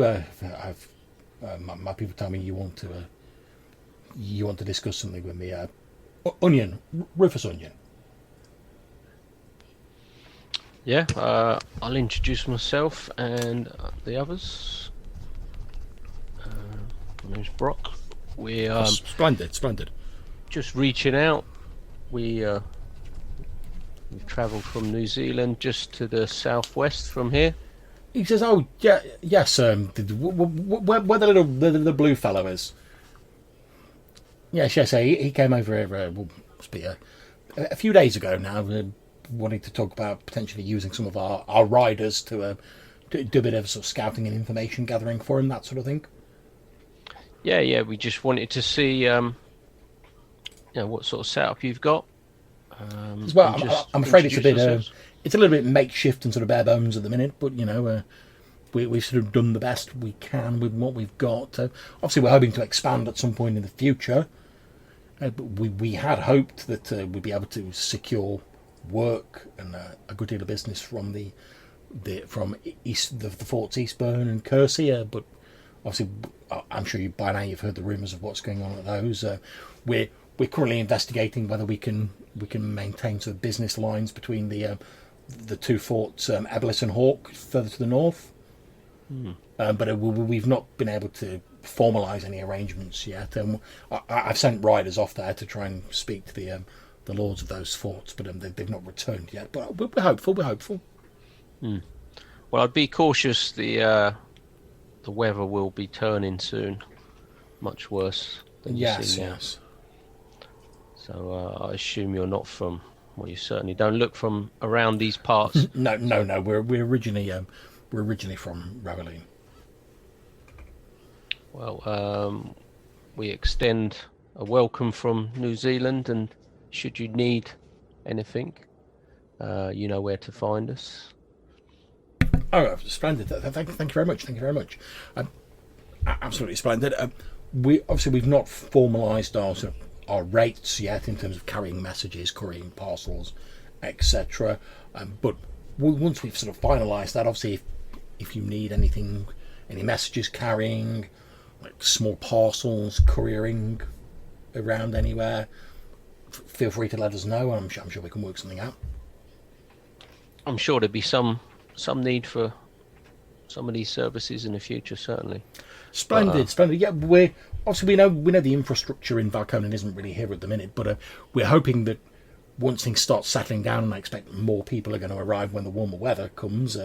If the merchant fellow we've been speaking to has anything to go by, we're hoping that will see an influx of business for us. And as the merchant Buchanan was saying to us when we spoke to him, if we can sort of get in there on a ground level, as Valconin habitation expands, hopefully we can expand with it, and we'll be able to gain a boost of capital for our outlet, so to speak. Yeah, we will certainly be looking to grow New Zealand as well. So, splendid. To make contacts early, like you say. But, things will shut down for a while during the winter. So yes, fully prepared. Yes, of course we understand that. I know we're taking a slight risk, sort of setting up this late over here, but we really thought that if we left it too late, and when we came over with this supposed second wave of colonists, there will surely be other businesses looking to set up, and then we'll be in direct competition with them. Hopefully, if we set up now, we can get a bit of a leg up, so to speak. Yeah, you'll be able to put down your roots. That's it, exactly. Splendid. I see you understand exactly what I'm talking about. Yeah. So while we're talking, just have a general look round, sort of how many people there are. And... There's probably about a dozen people or so. Okay. And are they equipped in any way for dealing with any sorts of threats? Because any sort of weapons? Everyone you see appears to have at least like a short sword on them, and you see a couple of people with like bows, like unstrung, but like over their backs. So that they're not like a military unit, but they do have weapons. So they're obviously you expect it's mainly for use against hostile animals and stuff like that, but they do have like the basics nailed down effectively. Mm-hmm. Yep. Is there anything else we need to ask these guys? Master Onion. Yes. Would you consider setting up closer to New Zealand? He says, if you'd have only asked us that a week or two ago, perhaps, but we've already started building these buildings. We'd have to disassemble them and rebuild them all again. Yeah, I don't know how long you've been here, but I fear that you're not ready for what the winter will bring, and creatures and enemies that will attack you. He says, well, again, it's not a matter of a lack of willingness. I think it's just a matter of we don't really have the manpower and the time to pull down all these buildings and rebuild them closer to your settlement. Or otherwise, yes, I can see what you're saying. Makes a good deal of sense. I mean, it sounds like it would be a splendid idea, but like I say, it's just a matter of having the manpower and the time and the equipment to relocate. Okay, well, look, when the creatures come and they destroy your outpost, just remember that you're always welcome to join us in New Zealand. Oh, well, thank you. I mean, if you've got manpower to spare and people who could assist, perhaps we could relocate a little closer. Yeah, we would, but would you be willing to pay for those services? He says, well, that would depend entirely on how much you're asking, to be perfectly honest. I think we'd be asking for pretty reasonable rates. Well, what sort of price are we talking? A ballpark figure? So I guess then, I don't know, John, what we're looking for is like, I don't know, 10 people, average rate per day for whatever the number of days we think would be. So something, I don't know. So, well, it's two gold a day per person, right? Yep. Roughly. So if it's 10 people, that's 20 gold a day. If you reckon it's 2 weeks' work, that's, what, 200? Yeah. Say? What's that? Yeah, he said, well, make me a charisma check. Right. Malcolm Harp. What is your charisma like, Malcolm? Oh, I'll live with that. Oh, take that. That is a success. Okay, at which point he says, that all sounds quite reasonable. If I upped it to 300 gold pieces, would you be able to put more people on it? We could potentially get it done quicker. I think we would be able to spare 15 people, yeah. He says, done and done then. He goes into like his sort of chest, hands you like a pouch of 300 gold pieces. Brilliant. He says, just send your people up here. We'll obviously I'll get some of my people to chip in as well, and we've not got very deep foundations. They're only wooden buildings, so if you can send us that many people, we can relocate. How close were you envisioning that we'd be located to your town? I think within a mile or two on the east side. Say about here. So that the ships will be coming onto the pier. They'll be able to drop messages off to you. We'll be able to get our messages to you, and more importantly, you'll be within the safety net that we're creating, or for a mile or 2 miles around the village, to keep the creatures and monsters away. He said, yes, that sounds absolutely splendid. So he gives you the 300 gold pieces. He agrees that, you send the people over. He'll chip some of his people in. He says with that amount of people, it'll probably take about a week and a half to relocate everything. But he says he's certainly happy to do that, and it does make sense with the winter coming in. Consolidate things. So yeah. He agrees to that. He sort of signs on the dotted line. Cool.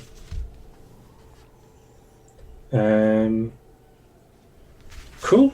So I think we'll just head back and then get some people to stand up to him, and yeah, no problems. You've got plenty of people at New Zealand, so yeah. That's not a problem organising that.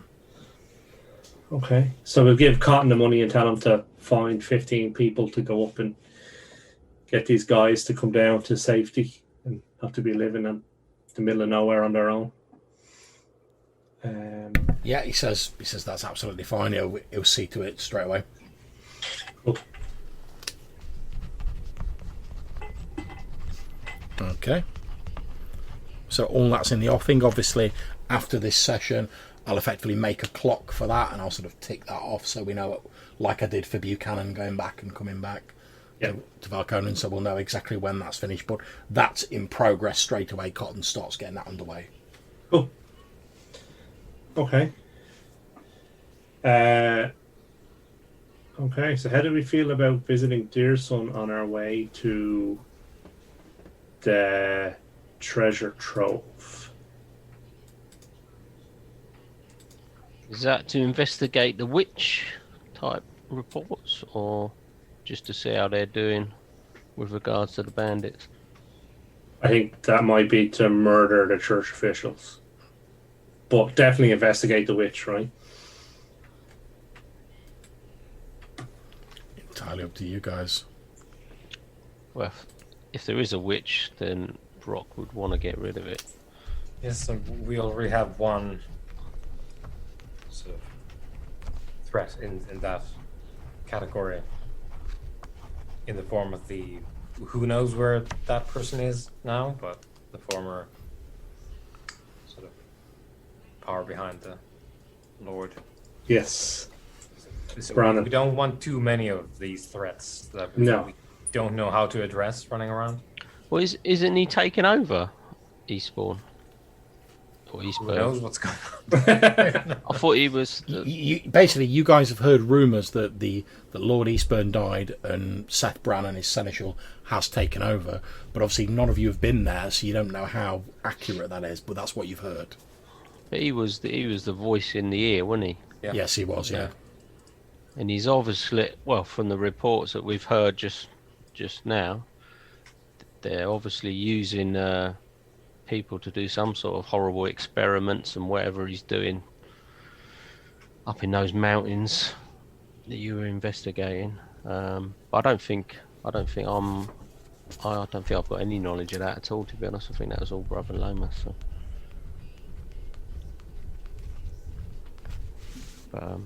Yeah, I mean, I'm happy to investigate, dear son, because we've sort of got to go west at some point. It would just be a slightly less direct route, wouldn't it? Yeah. Okay. So you guys heading to Dear Son. So you're travelling what? So it's gonna be one. Could take you about 3 days. So I mean, we so might as well set off from New Zealand tomorrow. You know, we might as well use the comforts of our Yeah. Yep. home for at least the evening. Yep. So if you're travelling from New Zealand, obviously you can eat before you leave on the Thursday, so it's only going to take you like 2 rations per person. Okay. And who are we? We should hire a teamster to drive the cart, right? Yeah, because we're still travelling on afterwards, aren't we? To Yeah. hopefully recover and such. And then your mate is there as well, right? Gordon Sinclair. He's the lone survivor, isn't he? He is. He actually needs to be leveled up when we're finished as well. Yep. That's not Okay,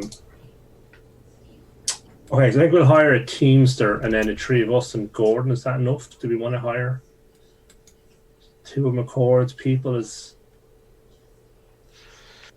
I don't know, with these bandits in the area, they might need a bit of Yeah. muscle left. So let's just take Gordon and a teamster and we should be fine. Yeah, that's fine. Hiring a teamster's not a problem.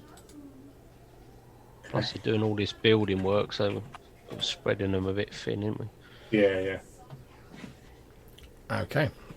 So, like I say, it's going to take 3 days, so I'll make a few quick rolls, see if anything occurs on the way across. No, you're fine. So, yeah, so passes fairly uneventfully. You get to the edge of Dear Son, and as you're heading towards Dear Son, you see on the very outskirts is what appears to be a skeleton fastened to a pole. There is a slight sort of acrid smell lingering around the skeleton. You can see that the bones are like charred and blackened, and it appears to have been set on the path that leads to Dear Son, almost like some sort of grisly warning.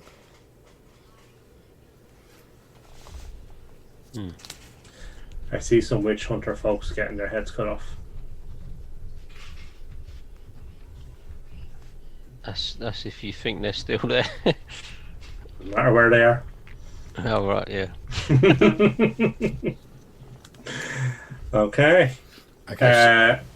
Can we tell that we think it's the artist? Is there any way, like, the body? It's literally just like bones. It's like burnt to almost just like the bones, basically, with like a shoved on a pole, sort of Vlad the Impaler style. So it's very difficult to tell. Okay. So I guess we want to try and come into town surreptitiously. That's the word. And try and find the adventurer lady whose name I can't remember. Okay, that's fine. So make me a... Ariana. Make me your sort of like your sneak, like slash like move silently roll.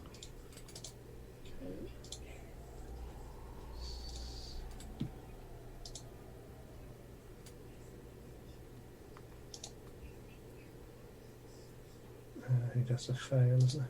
Yes, fail.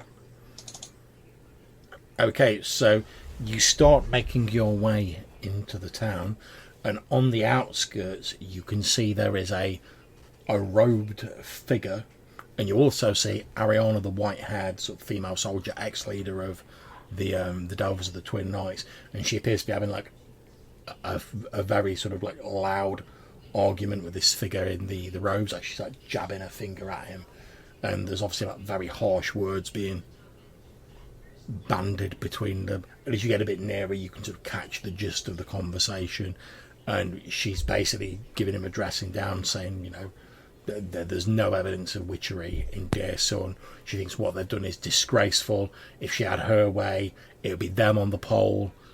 She thinks they should be like run out of town, and it's only because she's a good follower of like Leander that she's not like stepped in herself and like dealt with this matter. She's like, oh, if she was a few years younger, she wouldn't be standing here having a conversation with him about this. And this figure's going back. He's basically saying, oh, you know, they're sanctioned by Leander and his prophet in this world at Tosan, and they've been called here by the grace of Leander to ensure that the deep-rooted seed of witchery, debauchery, and devilry does not take seed in Valconan, and that the homelands of the people, the free peoples, remain pure in the eyes of Leander, that sort of thing. And they've not spied you yet, 'cause they're properly going at each other.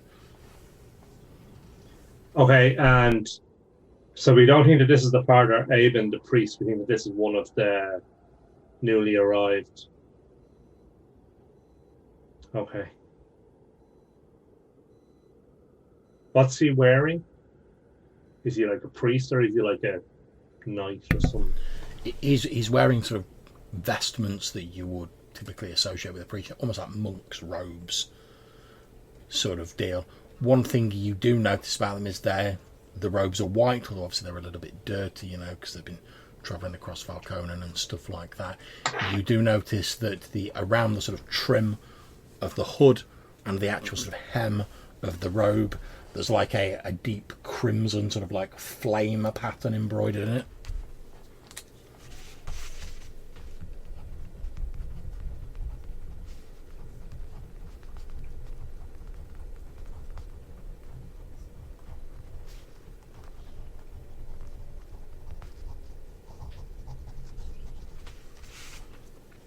And as you're sort of getting a bit nearer, like I said, they've still not spotted you. You hear the priest, as he may or may not be, says, but as she's like, oh, if I was a few years younger, I would deal with this and we would not be having a conversation. I would just be dealing with this. And when Ariana says that, you're under a little doubt what she means when she says dealing with you. And this priest goes back and he says, well, I would expect any good Leander-fearing people to thoroughly support our efforts to rout out this devilry and this witchery in this land where the air of ancient wickedness hangs heavy about it.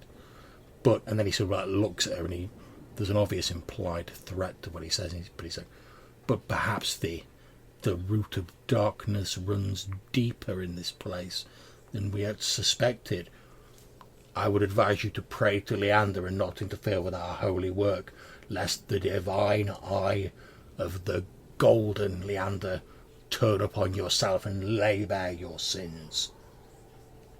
And you can see like Ariana's getting like more and more wound up. Like every time he like speaks, she's looking like she's getting more ready to like smack him around the chops. You can see it's fit. You see it's like physically taking like an effort of will for her to like hold herself back from just being like. Yeah, I think Brock would be a similar sort of viewpoint of that, and I'll be looking at Weimar and Malcolm, waiting for the nod, basically, because he'll be getting slightly redder of face. So yeah, so I think disliking Leander as I do anyway, that knowing that that's probably tricks the artist, I'm like, sort out. I want to just cut this guy down in the street. I'm like, we've already agreed that we are the law, right? I mean, we all heard what we wanted to hear, I guess. And then we all took something different away from that. Yeah, so I full on want to cut this guy down. That's fine. If out of context, nobody minds. Yeah, I mean, you don't have to just cut him in half straight away, but you definitely want to put a stop to what nonsense is going on. Well, I mean, they don't know you're there, so you can sort of act before they realise you're there. That's fine. Well, yeah, I'm just looking for the nod. Yeah. Okay, so that's a 22 to hit. Oh yeah, that's definitely it.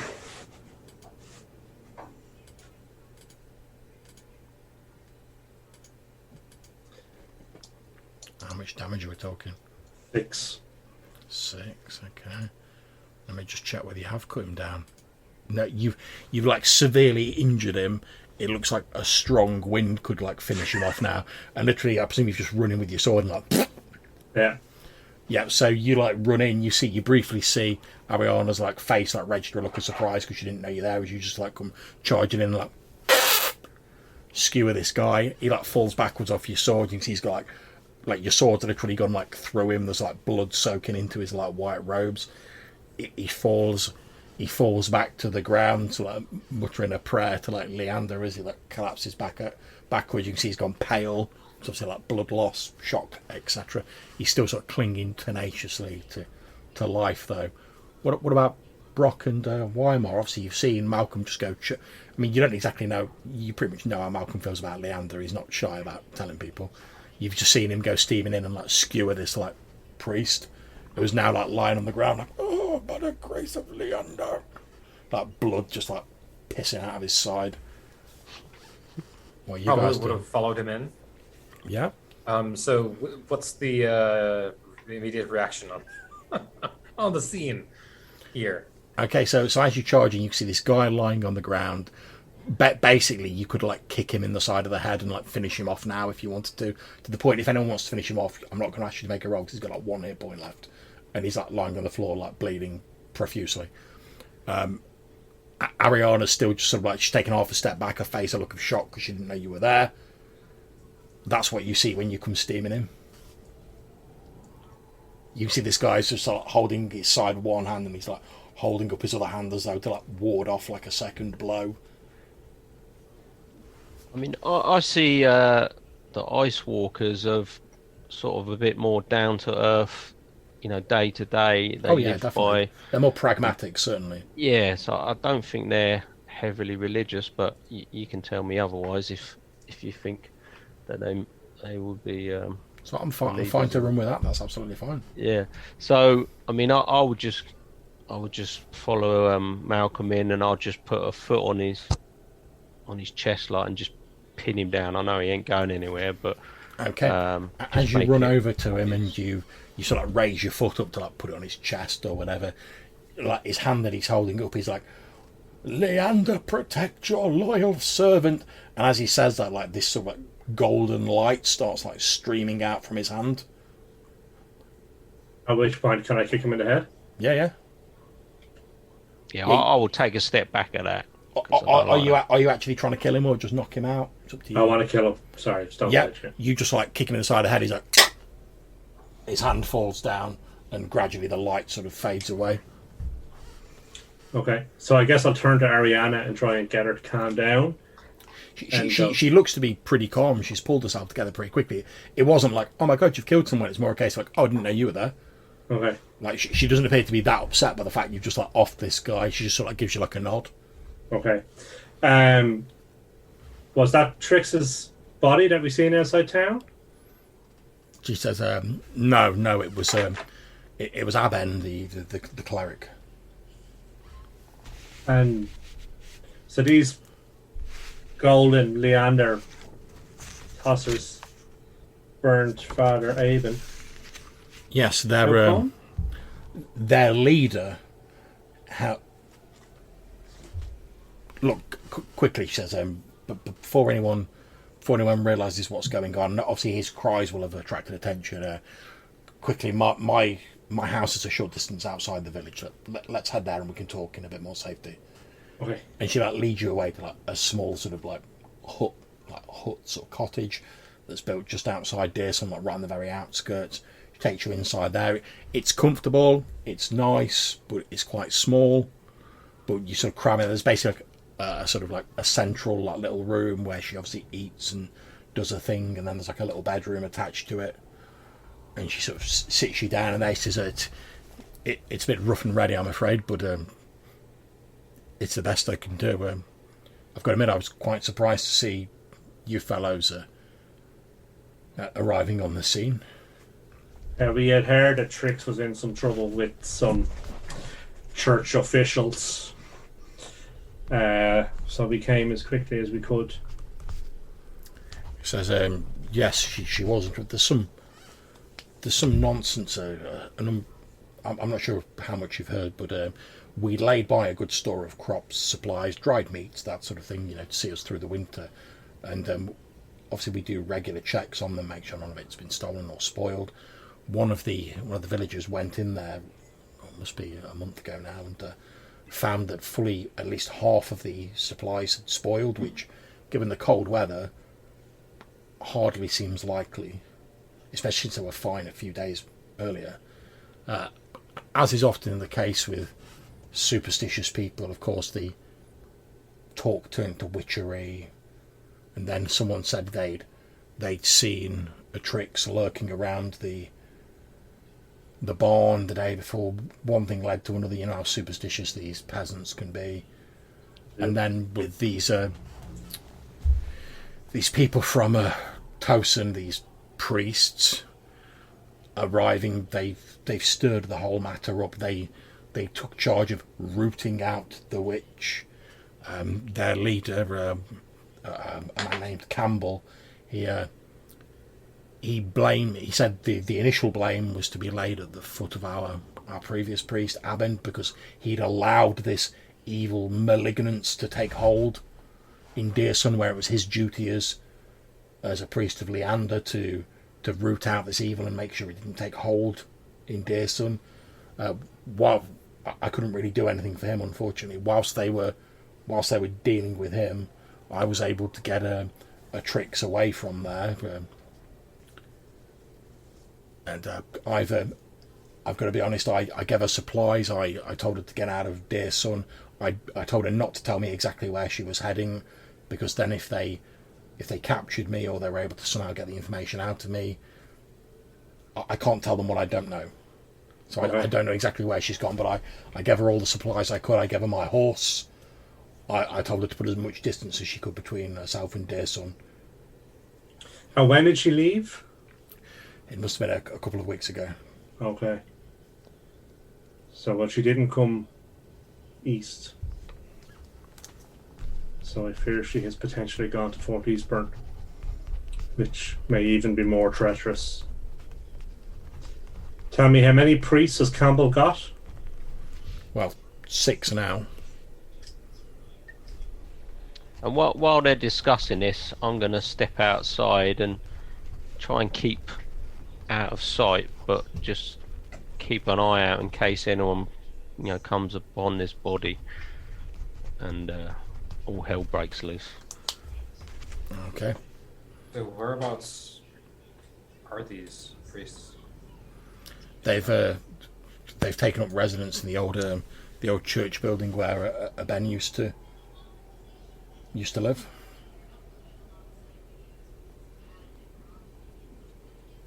6?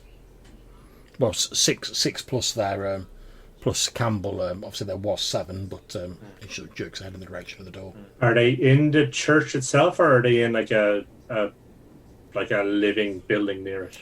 I believe the church is a simple affair. It's just a single hall. I believe they've set that as their base of operations, and they're staying there at the moment. Single hall? Yes, it's just a single Single door? hall. Well, there's 2 doors, one at the back, one at the front. One for the priest to enter and leave, the other for the parishioners to enter and leave. Windows? Yeah, yes, there's, well, obviously we don't have much in the way of glass over here, but there are a few sort of narrow windows. I mean, not that you'd be able to fit a person through them, just enough to let light in, really.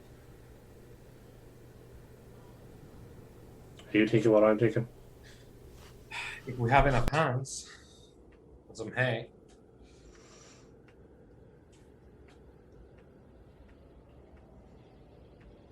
I mean, it's only poetry. That's where I was going.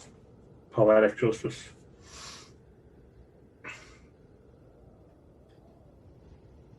So how popular are these people in general, would you say?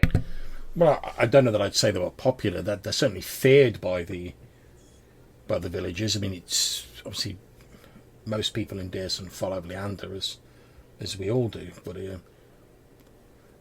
it's difficult to rouse people against someone if they sincerely believe that this person holds the fate of their soul in their hands, if you know what I mean. But I would say they're more scared of them than friendly with them. I think most people are hoping if they just sort of keep their heads down and keep doing what they're doing, eventually they'll move on. So if we got some oil and some hay and barred both doors. I was thinking if there's a couple people who would be interested in demonstrating their displeasure, we could do with extra hands to take care of the windows and bar the doors. The windows aren't big enough to escape from, though. So really it is only the 2 doors that we need to worry about. That's correct.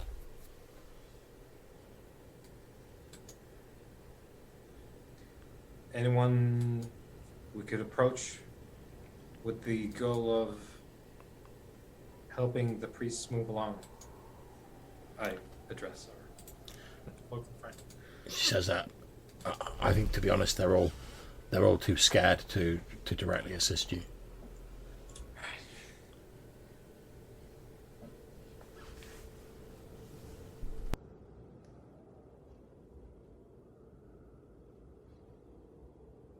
It's gonna have to be nice if we do it. Brianna says, "I'm happy to give you what help I can, but obviously I'm not exactly in my prime as a soldier anymore." No, No, we'll let us hide here until nightfall. And Oh, if you of course, you're welcome to stay here as long as you want. If you can acquire us some oil and some hay. She says, "Yes, I'm sure I can do that.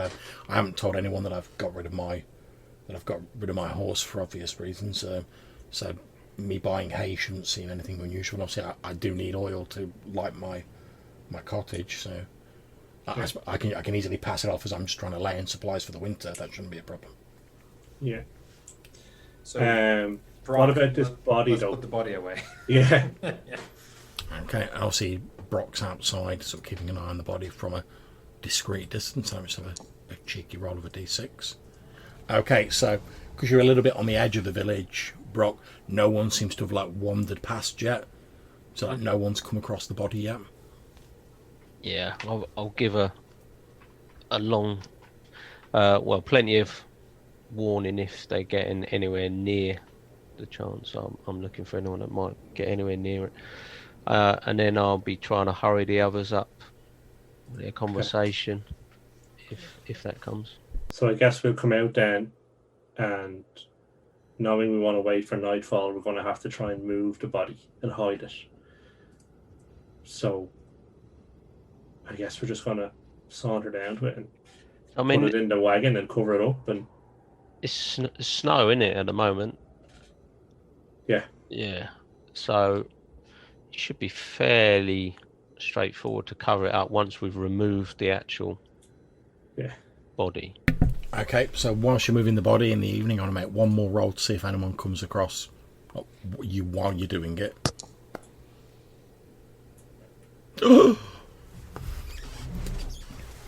Okay, so as you're basically like midway through, like in the dark of night, gathering up the body of this priest, and you're trying to bundle him up in his robes so he's like not flopping about everywhere.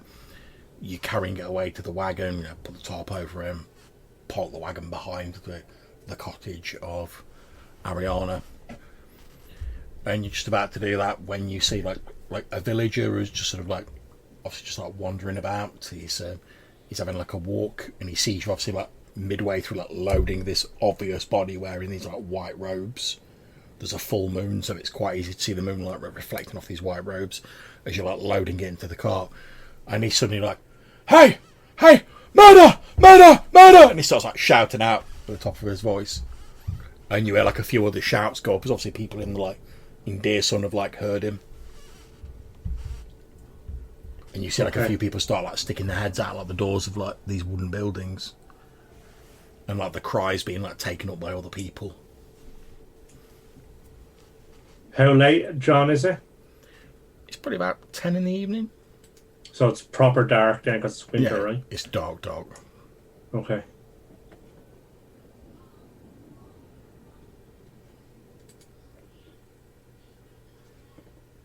Swords are poetic as well, right?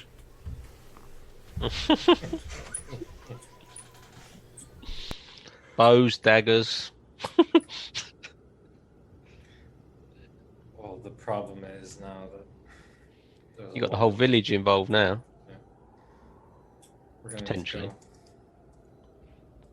Has the guy run off, has he? Or Yeah, he's basically like, run off like shrieking into the village. Yeah, we could always hide and come back in 4 hours' time when they're still back to sleep. It's true. yeah, it just depends what's going to happen. Because if you bring, so we were putting them on the wagon. So if we take the wagon out, like for like 30 minutes outside of town, we can see if the priests come after us. I was going to say that's the other thing. They might actually follow us. Yeah. Or go And if they looking do, for we it. can deal with them, and if they don't, we can come back and deal with them. Well, let's head out then at a slow pace. Yeah. See if anyone gives chase. Okay, that is absolutely fine. So you start heading out, and you do indeed eventually see one of these priests, similarly dressed to the one that you killed, sort of like heading towards you. He's leading like a disorganized like rabble of villagers. Some of them are like holding like pitchforks, and some of them have got torches, standard like village mobbers, much beloved in like many a horror movie. And this priest, again wearing similar robes, white flame patterns on the edges, sort of walks out, and as he's sort of walking out, you can hear him like shouting. You don't really catch what he's saying, but as he gets nearer, you can hear him being like, "See, it is as our leader told you. The devil's influence is at work in this village. We must cast it out, so that those who are pure and follow the ways of Leander and his prophet in this world will be safe and free to enjoy this world, entirely free of the besmirchment of diabolism." At which point I'd like to shoot. Yeah, that's absolutely fine. He's not a difficult target. He's shouting his tits off and he's holding his hand up in the air. in a white target robe. Yeah, exactly, yeah. He's wearing bright white with red flames on it, and he's like, "Roar!" got the leads on. So that's 13 for 2 points of damage. Okay, so that does indeed hit him, and it hits him in the shoulder. You hear like a little grunt of pain as like the arrow goes into him. Obviously, they're sort of encroaching on you guys. So they've seen you, but they weren't expecting you to like spring into an attack. So obviously, Weimar, Brock, if you want to do anything at this point before they react, you can do. What sort of distance are we at of this junction? They're about 80 feet away from you, but they're sort of like they're rapidly like encroaching on where you are as they're sort of marching towards you, and you see these torches like waving around, and people like. And the person they killed was a follower of Leander, wasn't he? He was there. So he Cleric, came to be, wasn't yeah. Yeah. As Ariana described it to you, the leader of these new priests was basically like, you've dropped the ball, you've allowed witchery and devilry to take hold in your village. You're responsible. You're responsible, so we're going to make an example of you to show what happens for like priests who aren't sufficiently pure in the eyes of Leander.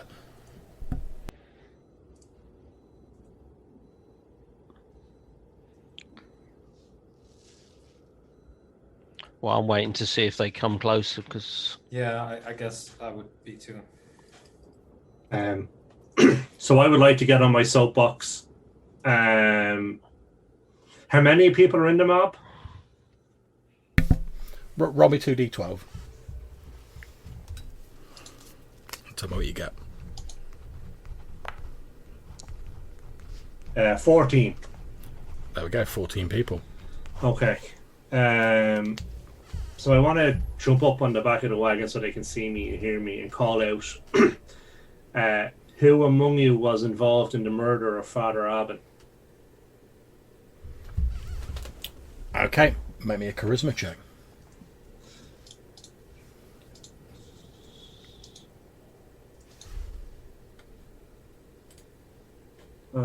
Fail. Okay, so you sort of like, I don't know, you jump up on like a rock or something to raise yourself up, and you're like, who was involved in the murder of Father Abbott? At which point, whilst the villagers are sort of murmuring amongst each other and sort of indistinct mutterings, the priest who's at the head, who's just like pulled this arrow out of his shoulder, he's like, and who are you to interfere with the holy works of Leander, those who are blessed by his hand?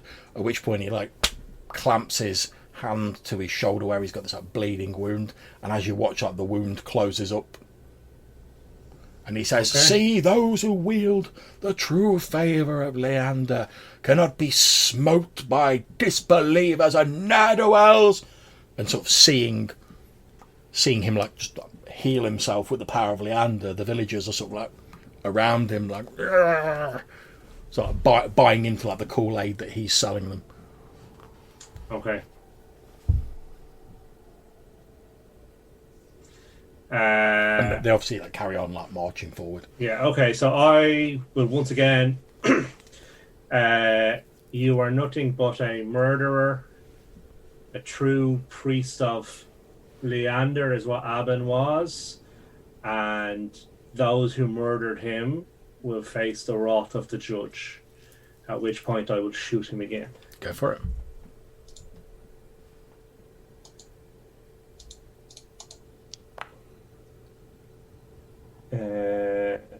Okay, that looks better. So 6 points of damage this time. Yep, not a problem. Again, you hit him, another arrow thuds into him, and he lets out like a little cry of pain this time. It's like your arrows hit somewhere like deeper into him, but it has not killed him. Okay. Okay, Weimar and Brock. Shooting as well. Yep. Are you whooping out the old black powder or? This is the longbow. I presume they're still some distance away. Yeah, they're probably about sort of like 60 foot away now. Yeah, longbow. Oh, nice.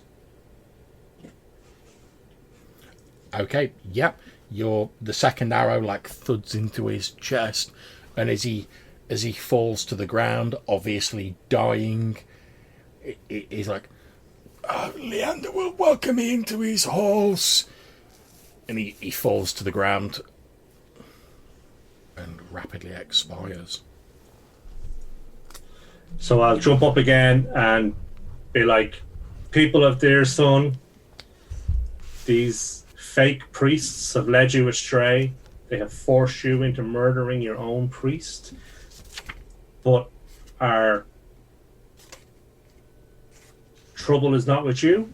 If you return to your homes, there will be no judgment. But any who stay here will join this fake priest in the dirt.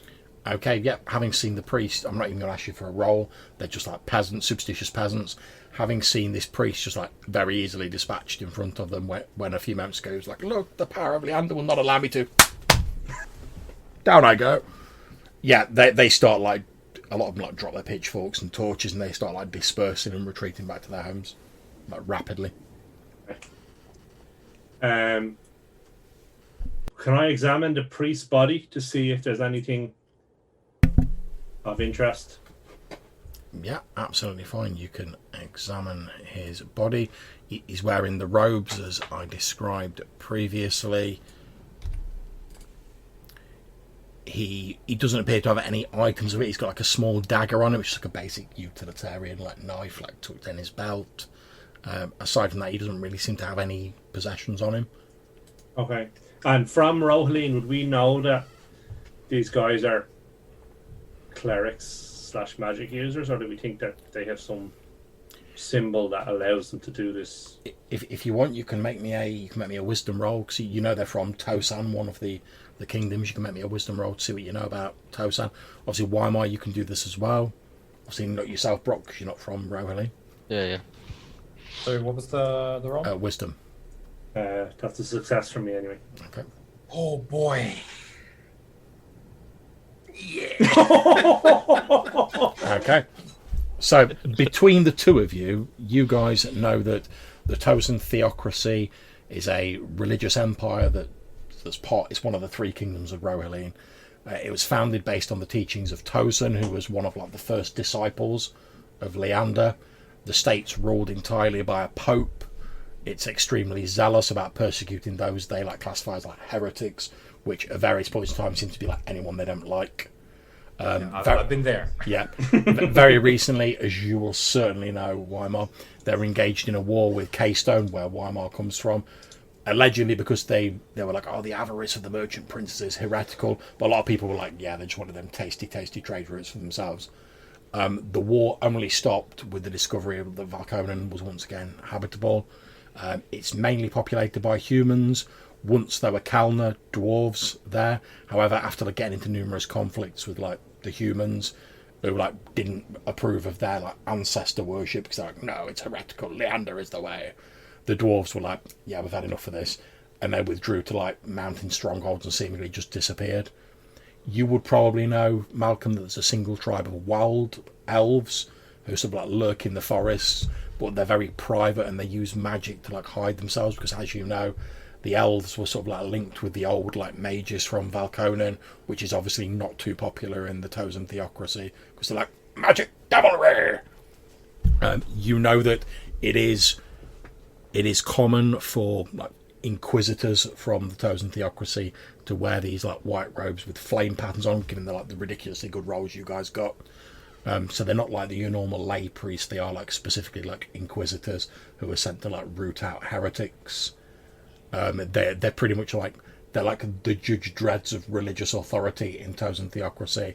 Like if an inquisitor's like, you are a heretic, I sentence you to be burned, like no one's going to say shit to him because they've got that much power like back in their sort of home kingdom. And you know that I'm not here. You know that reputedly they are capable of performing like miracles, as they call them, in the name of Leander, and obviously Tosan, who's like their sort of like prophet figure. They follow Tosan, through him is the path to Leander, that sort of thing. Okay. But yeah, certainly within their homeland, they are like one of the legitimate like religious authorities. Okay. So we dump these two bodies on the side of the road and Yeah, that's head fine. back to town and have a barbecue. Well, Okay. the party started, didn't it? So Bah. That is absolutely fine.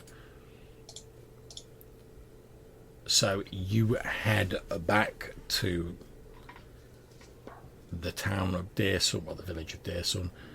Most people, given what happened earlier, are like staying well indoors. It's probably about 11 by the time this is sort of all going on. You were shown where the sort of long house that is used as a church was previously, so you have no problem locating that. It's pretty much as Ariana described, this long sort of wooden long house with a door at the front, a door at the back, some very like narrow like slits almost just to let light in. They're not really windows as such. It's pretty unremarkable. There's like the symbol of like a wooden symbol of Leander hanging up over the front door. Okay. Is there anyone guarding it or any? There are a couple of these priests on the outside, so like stood by the door. Okay, they stood by both doors or just the front door? Obviously, you've approached like from the front, so you don't know if there's any on the back, but you've seen there's a couple on the front. So, is there a way we can work our way around to the back? Yeah, there's plenty of room, so you work your way round to the back, and you can see there are a couple of these priests on the back door as well. Okay. 2 on the front, 2 on the back, which means there's probably 3 left inside. Well, you know, originally there was 7 of them. You've killed 2, so if there's 2 on the front door, 2 on the back door, that potentially means there's 1 and their leader inside. Okay.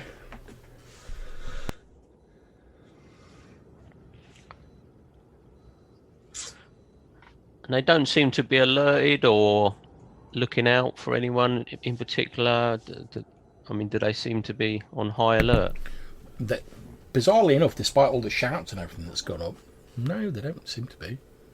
They look like they're standing like, at attention, so they're ready, but they're not sort of like getting weapons ready and getting ready to like roll out, which is a little bit surprising given that like people have been like murder, and like 2 of their number have just vanished as far as they're concerned. Yeah. So none of the other sort of people have headed back and told them what's happened or anything by the looks of it. If they have, they don't appear to be reacting in a way you would expect. It's strange. Might be a dying for the cause thing. Arrogance. Yeah, it could be arrogance, it could be zealotry, any or all of the above. You don't really have enough information about them beyond the amazing amount of information that Malcolm and Wymar have been able to recall when they were like, let's put our heads together. What do you know about Tozin? Oh, I know all of this about it. Yeah. I wrote 3 books about it. Well, I wrote a couple myself. She's like, oh, have I told you about my abridged history of the Tozin theocracy? Yeah, available in all good bookstores. Yeah. Okay. So I'm taking Molotov cocktail on the 2 at the back. So are we thinking we put a fire in the back? The front pair is going to move in or around, and then we go in and get the middle people, or how do we? Yeah, there. Would do you think now that like 4 of the guys are outside the building, do you think destroying the building is almost necessary, or No, actually diversion mostly? Like, okay. If we set a fire in the back, they wouldn't. They've got the doors now. We lost the element of surprise, so there's that. But it could be a diversion if that's what we want to try. Because I was thinking, if you attack either the front or the back, if there's only 2 of them, you know, if they go to plan, you know, you'd be able to. Yeah, but I wonder if Weimar isn't right if we throw something at them and try and set them on fire and panic them at the back. The 2 at the front will come around, and that would allow whoever didn't throw it to go in the front door and take care of the leader. Oh, right, okay.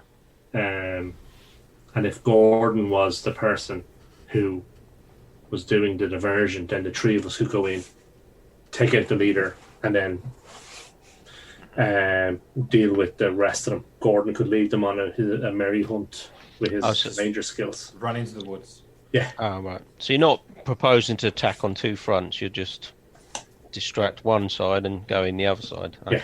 Yeah. Basically throw some sand in the eye and then punch in the throat. Yeah. Okay, we've got the oil. We've got. Yep. Ariana will be able to fire. get you like a few like bales of hay and like a few flasks of oil. That's not a problem. She's been doing that while you've been like dealing with this crowd. So I think we'll thank for the hay, but we don't need that. But right actually, now. because they don't know what we look like, right? Oh, yeah. So we could bring up 2 barrels of hay covered in oil and just drop them nearby as if we were normal labourers, right? Then Gordon can do his fire arrow into it. It blows up. Those 2 guys are potentially injured or not. It's screaming a lot. 2 guys at the front come around and we all go in the front. Okay, so, John, that's the plan. Okay, no problems. So you head up. You're planning on like putting the hay up against the front door, is that right? So I think the back door. So like or like a little cart with hay on it. The hay is covered in oil. Yep. We push it to the back door. We kind of. Now, obviously, you know there's like 2 guys near the door, so as you approach this, you can see them like looking over at you. Yeah, but we're just 2 farmers pushing a barrel of like hay. At which point I'm going to ask one of you, and it's down to you guys who it is, to make me a charisma roll, because a load of people just randomly pushing a cart of hay up to the back door of the church isn't something that would normally happen. Because they know they've not ordered any hay, so... What? I thought everyone got their hay at 11 o'clock at night. I thought that was... by like, dangerously armed people. Yeah. I thought that was standard procedure in these parts. That's a success, John. Okay, yeah, so they will sort of challenge you as you approach, and they'll be like, oh, what's this all about? So what do you say to them?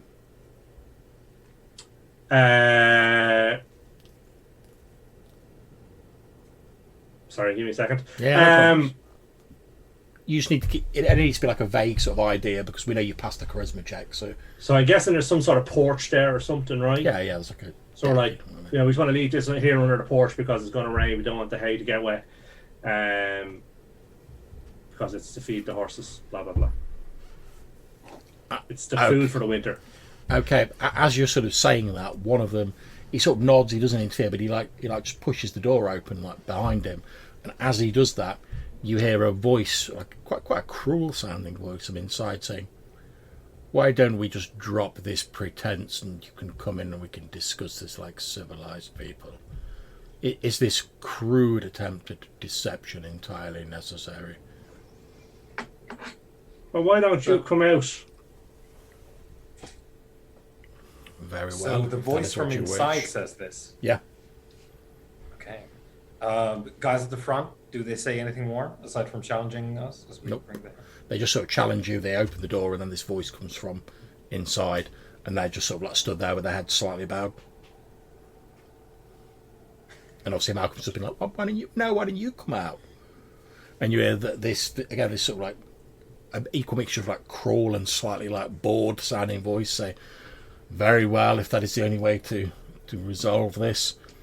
And a figure wearing sort of like similar robes, but like more like fancifully embroidered with like the flames, and his is reversed, so it's like red robes with like white flames on it, walks out of the building. He's got his like hood down. He stands there and sort of stands like he's literally in the doorway, like stood there with his hands clasped in front of himself. At which point he says, I take it you've undoubtedly come here in some misguided attempt to slay myself and my flock. I don't know what you're talking about. I'm just dropping off a bit of hay.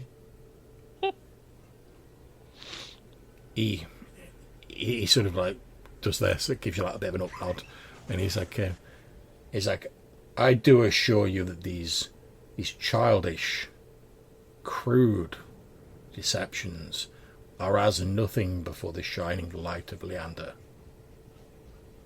Please save yourself further embarrassment. And tell me, Leander the prophet, does he talk to you much?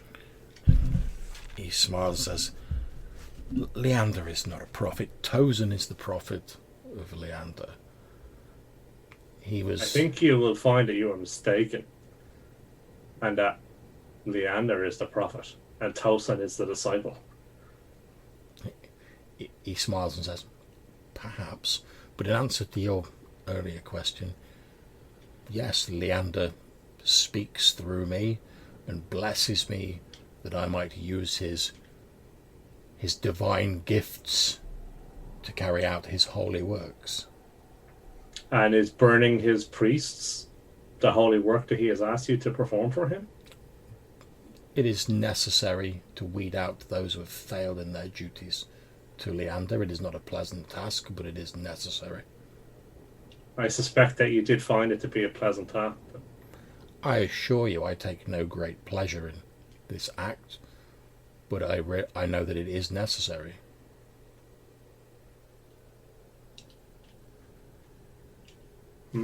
So what are we to do now? He says, well, given that through the grace of Leander, it has been revealed to me that you've been sent here to slay me, and that you've rather overplayed your hand with this childish business with the cart and the hay, I would say as they say, that the ball is rather in your court at the moment. I would be just as happy if you would go on your way and leave us to our business, but I sadly doubt you will take that option.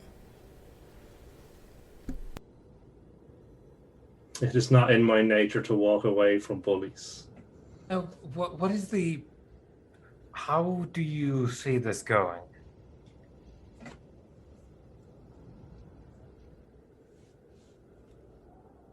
You've got people here bowing heads in prayer. We've got blades.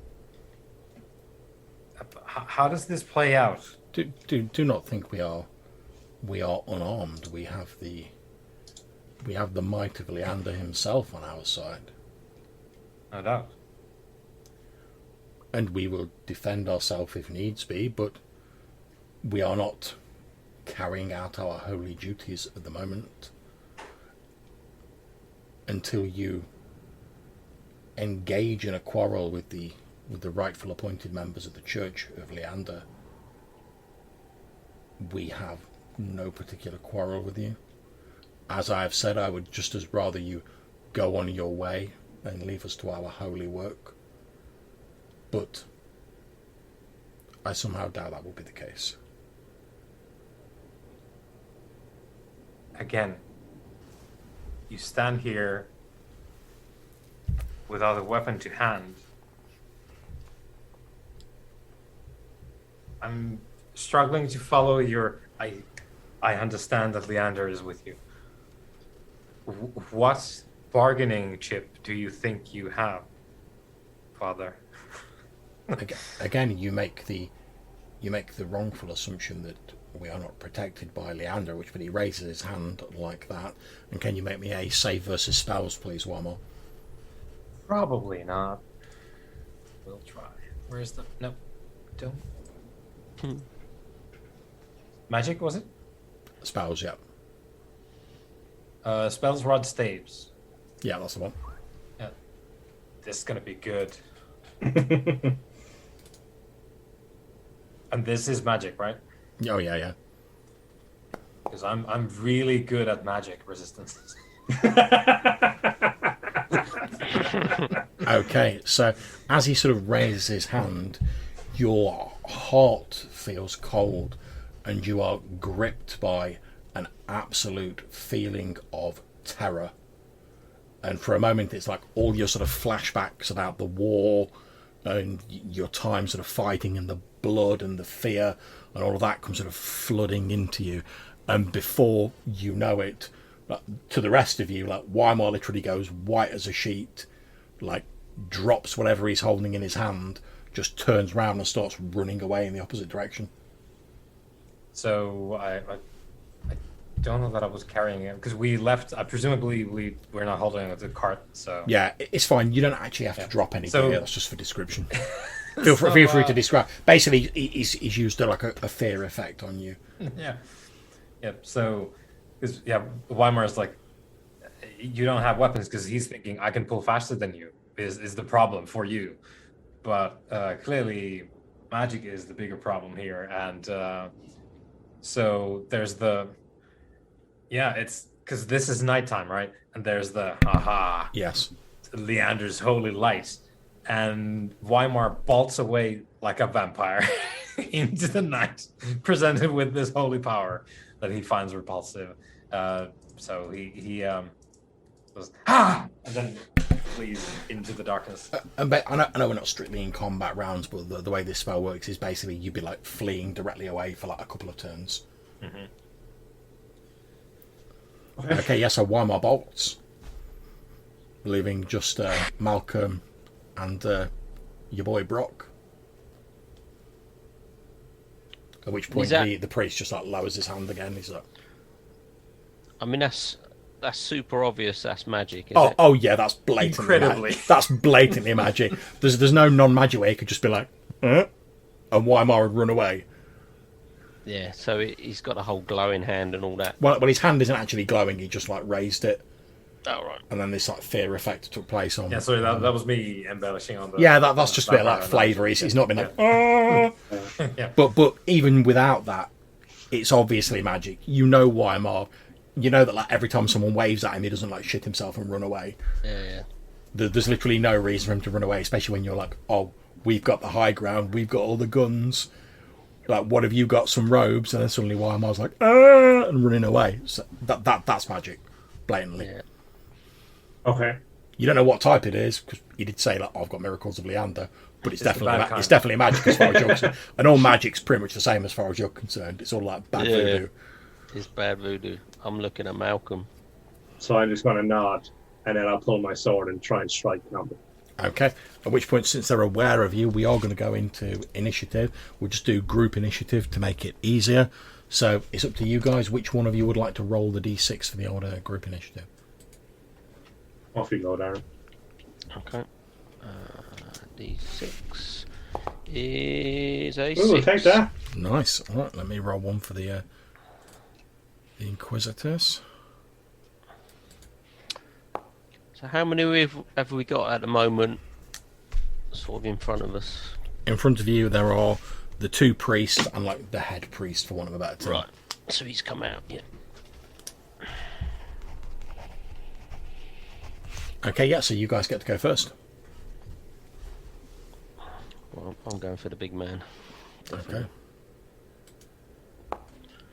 Do not like magic. 17 for 9 points if it hits. Okay, 17 will hit, yours will not, Brock. So as you bring your sword down, Brock, you hear like a metal like chinking, and as you've like sliced through his cloak, you can see he's like wearing like chainmail under his cloak. So I haven't rolled it. Oh, sorry. I thought the earlier roll was yours. Well, you still get that bit of flavour anyway, but take your roll. You might, yeah. You might hit him despite the chainmail, but you know he's wearing chainmail. Oh, definitely do. Okay, so how much damage have you... His AC's like 16. So how much have you guys done in total in terms of hit points? 15 total. Yeah. Okay. Does Gordon go on our go, or does he go on the NPC? No, Gordon goes on your go. Okay. So I guess he should try and shoot him as well, right? Gordon? Yeah, I've got his. Have you got it there, or do you want me to? No, you go ahead. Sorry, he's... Yeah. We're higher than there. Okay. So is he going to try and shoot? Is that into combat, though, isn't it? It would normally be, but we're keeping it fairly loose, so I'm not going to penalise you in this sort of Okay. circumstance. Okay. Okay. There we go. I think that's probably a miss. Oh yeah. Yep, so his arrow like falls a bit short. So we'll move on to the... Obviously that's the first sort of like turn of Weimar running away. So we'll go to the NPCs. Right, the first one of each of the like the normal priests are going to attack you guys. So Yep. Let me just bring up their stats. Okay. So here we go. Let's have a couple of attack rolls from them. As they're sort of like basically pulling out these knives from the robes and they're like going at it.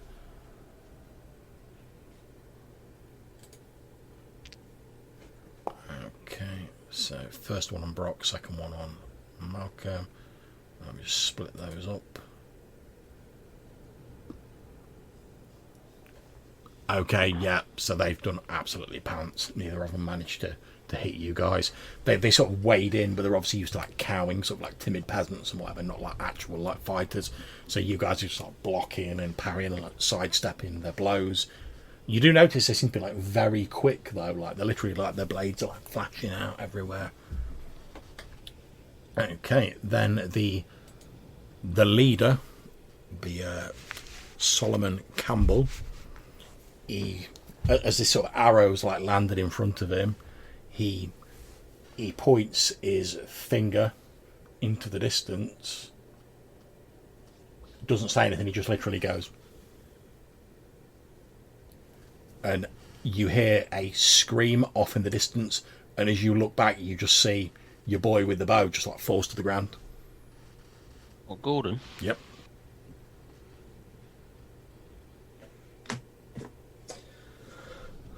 Okay.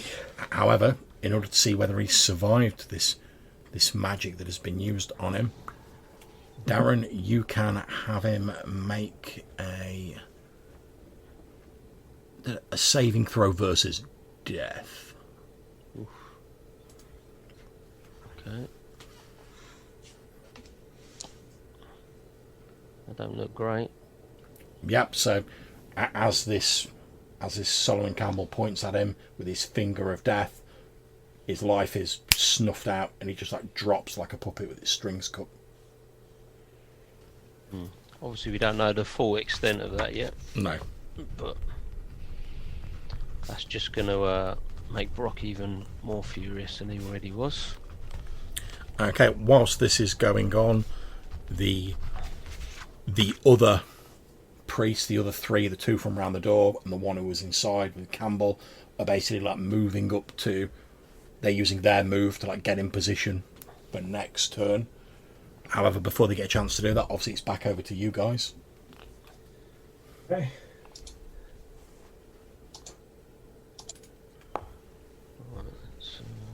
Oh, that's a very bad miss.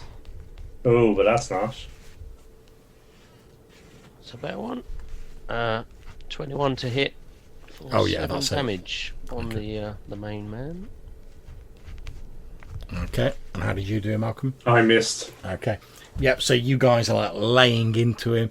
He is taking some injuries. Like I say, you can now see there's like rents and tears in his robes. Again, he's moving quite quickly.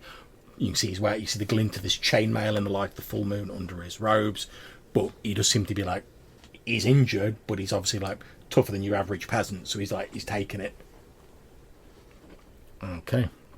So, NPCs, the three remaining priests finish their move, so they're like good to attack next turn. So the ones we've got now, obviously the two sort of like general priests, I'm going to roll for them. First one is for Brock, the next one is for Malcolm. I'll split these up.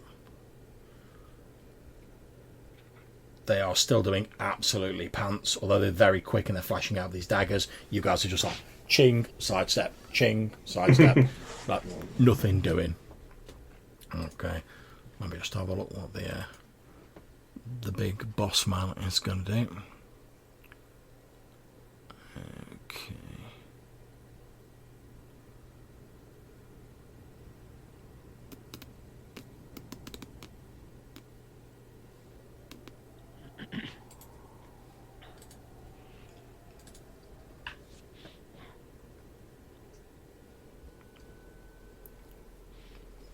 Okay, so again he throws out his hand towards one of you. I'm going to make because you're both attacking him so equally. I'm going to make a d6 roll. 1 3 it's Brock, otherwise it's Malcolm. Okay, so it's Brock. Yep. As he points it, as he calls upon Leander to strike down these unbelievers. He throws his hand out towards you. Can you please make me a saving throw versus spells? Oh, yes. That's high. No, I don't think so. Nope. Okay, So so close. he throws out a hand towards you, and as he does so, he then sort of like clenches his fist and pulls it back in. And as he does this, your stomach suddenly like lurches, and you pretty much like vomit all down yourself, and you start feeling distinctly unwell. Okay. Fail sorcery. What effect does that actually... Okay, currently you are on a -2 to attack rolls. Okay. And as time progresses, you will be like starting to feel more and more ill. Basically, like Okay. you know when you get the flu in real life, it feels like that, but like sped up to the nth degree. Yeah, yeah. So you go from like, oh, I've got a bit of a sniffle to like, oh, I feel like I'm about to like throw my ring piece up, Yep. Okay. and you can almost feel this like evil magic like sapping your strength away. Like your arms are getting like weaker, like your sword's becoming heavier. Okay, so is that back over to us? It is indeed. And next turn, Weimar, you'll be able to start like coming back in. Right, I'll do -2. Ooh, take that. Boom. We will take that. 8 points of damage. -2. Okay, yeah, he's starting to look distinctly unhealthy. Ugh. No.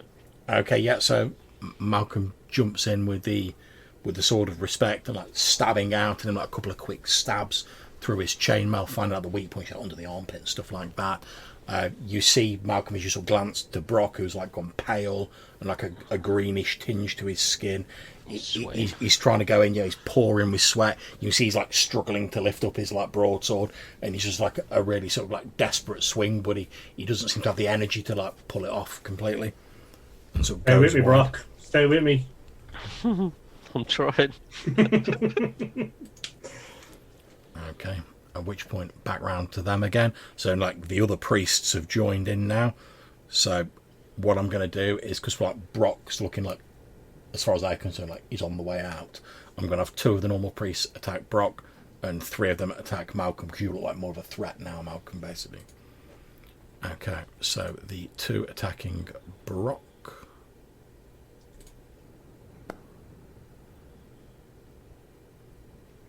Are absolutely pants.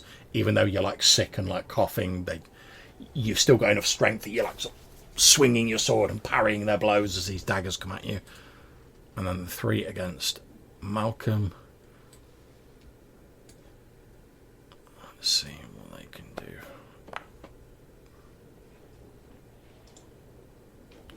I presume 13's not enough to... Well, be 14. No, isn't it? 16 is your number. Yeah. So, yeah, one of them gets, like, quite close to sort of, like, stabbing you, but, like, with your sort of... With your wild reflexes, you sort of, like, spin to one side and, like, the dagger goes like that through where you would have been a few moments ago. And they don't manage to hit you. So that's all of their sort of lay priests done. Obviously, we're on to the main guy now, Solomon Campbell. And he is going to wade in. So he is also going to attack Malcolm.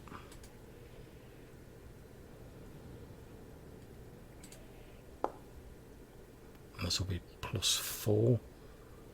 So 18. 18 hits, yeah. So he has hit. So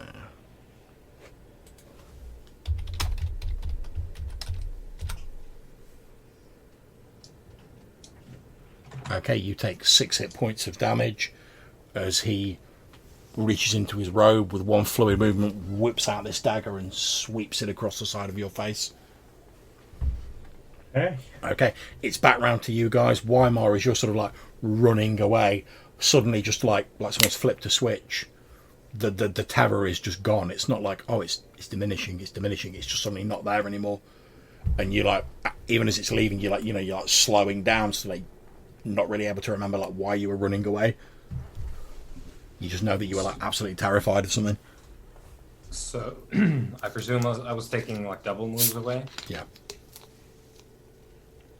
So I'll do a regular one back and longbow out. Yep, If go I for can it. see anyone, that is.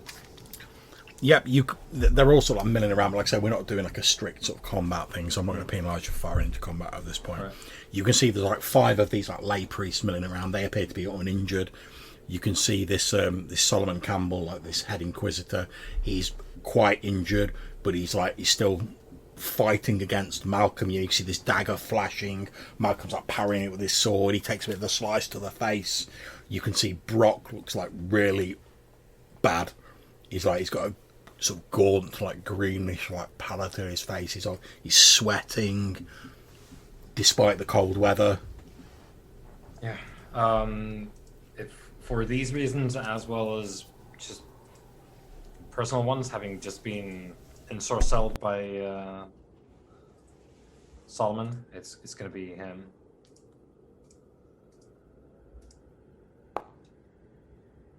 Which 11. Yep. So Malcolm, you see like an arrow sort of like arc over the head of you and Campbell, and you sort of risk a quick glance back as you're parrying a blow, and you can see like Weimar, like obviously having recovered himself, like coming in, he like drops to one knee and like fires off a quick arrow, but he's obviously like sort of fired it quickly, like on the run, so he's not managed to like gauge the range quite properly. Okay. So I will heal myself for Okay. 1 point with the ring, and then I will attack. Okay, you attempt to heal yourself with the ring, it doesn't do anything. Oh, okay. That's irritating. Okay, and I will strike him down. Like.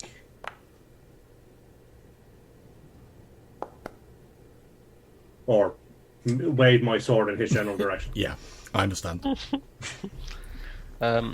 Also, is this effect getting worse, John? This In terms of Minus- in terms of your modifier for this combat, it's not.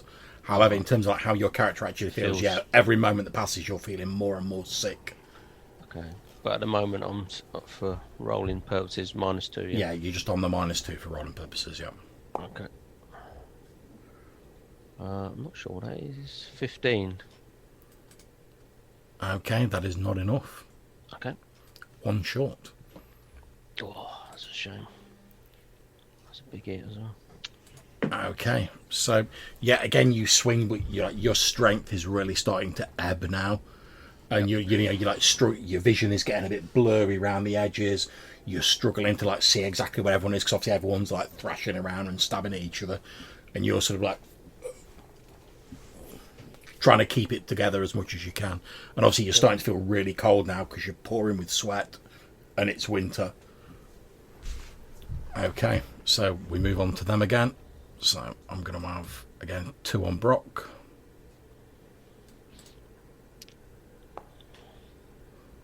Ouch. Okay, that is 2 hits.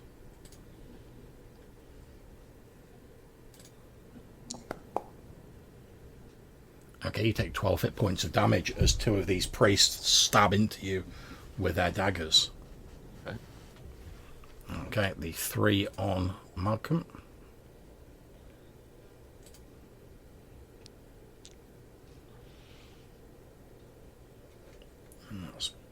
No, none of them have managed to hit. So I'm going to go on to the main guy. Let me just check his spells. Okay, so again, as you're sort of fighting, as you're sort of moving backwards and forwards, you're both stabbing at each other, Malcolm. He like basically like face palms you to like the face, and then sort of pulls his hand off like that. And can you please make me a save versus spells?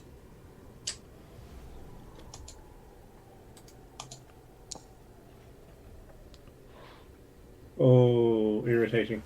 Okay. Fair. You also immediately vomit all down yourself and start feeling very ill. You are now at -2 in the same way as Brock. Okay. And that's his action. So back round to the players again. Hey.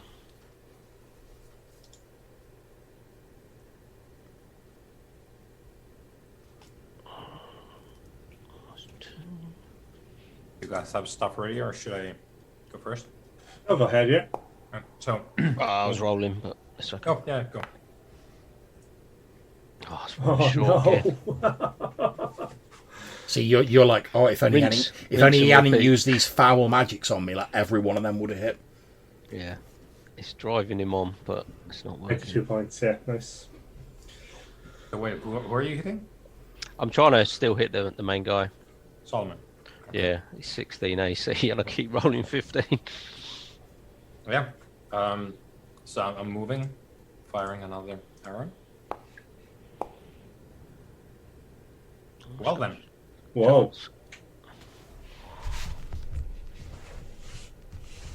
Okay, an arrow like thuds into his chest just as he's finished face palming at you, Malcolm. He is looking distinctly unhealthy at the moment, but he's still going. He's looking like someone who just got shot in the chest. Oh, that looks like Pretty much. 6 more. Okay. Okay, he's sort of like he's basically almost falling to like his knees. He is still going though, but like he's getting to that stage where it looks like a strong wind could like finish him off. Okay. Okay, so What about a bolt of vomit? yeah, that'd probably do it. Yeah. Would that put him down? Yeah, that'll probably deal with him. Okay. Let me just have a look at his Probably running on empty. Okay, so what he's going to do is he's going to sort of like falling back.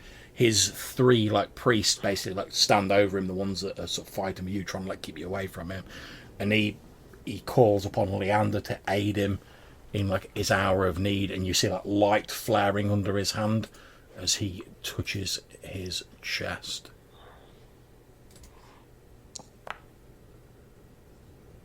At which point he regains 3 hit points.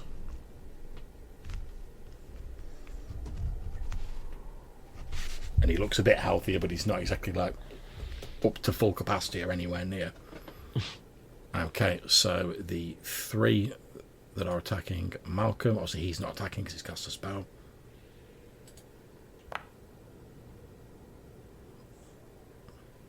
And they're at +2, so Malcolm 16. No, none of them have hit you again. You're like parrying their blows. They're sort of keeping you off him. Basically, seems to be their main sort of goal. Okay. Okay, the 2, and they're still stabbing at you with these knives. The 2 that are attacking Brock have both hit.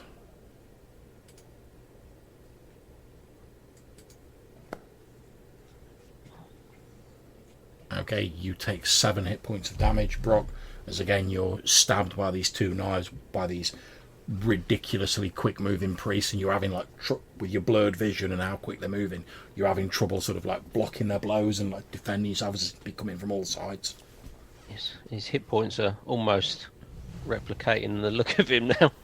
Yeah, I mean, as you're sort of like running in, Weimar, you can see that these 2 they're pretty much just like overbearing like Brock, and he's like going down under this like cavalcade of like rapid stabs from these knives coming in at him as he's like being driven down to the ground. It's over to you guys.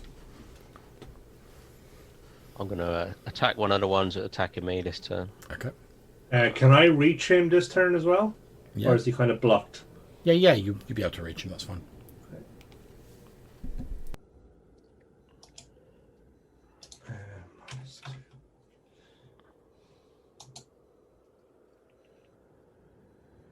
Oh. 5 hit points. Is that enough?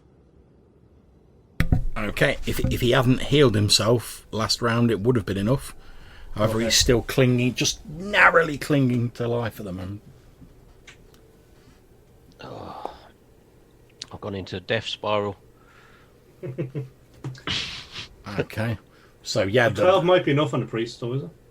oh yeah, 12's enough on a priest. No, that's the damage. Yeah, is Oh, it still sorry. I was like 5? Sorry, Roll yeah. the 5. Okay, so you can see this going on in front of you. Weimar, as you're sort of moving in. What are you doing?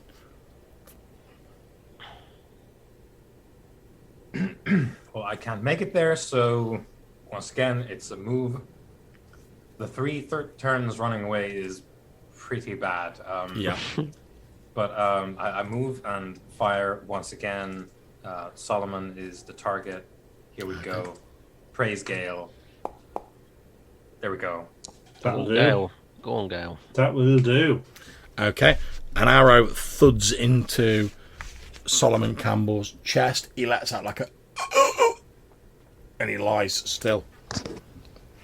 However, obviously there's still the other priests. Okay. So we're moving on to them. So I'm just going to move something so I can see this easier. There we go. Okay. So I'm going to have one's going to carry on attacking Brock. One of them is going to move over to attack Malcolm. So it'll be 4 on Malcolm, 1 on Brock. So the one on Brock misses as like his fellow leaves to go and help try and shank Malcolm. You're able, now you've only got 1 to focus on, you're able to block a little bit more effectively, Brock, and you manage to parry these knife blows as they come in towards you. Okay, 4 on Malcolm.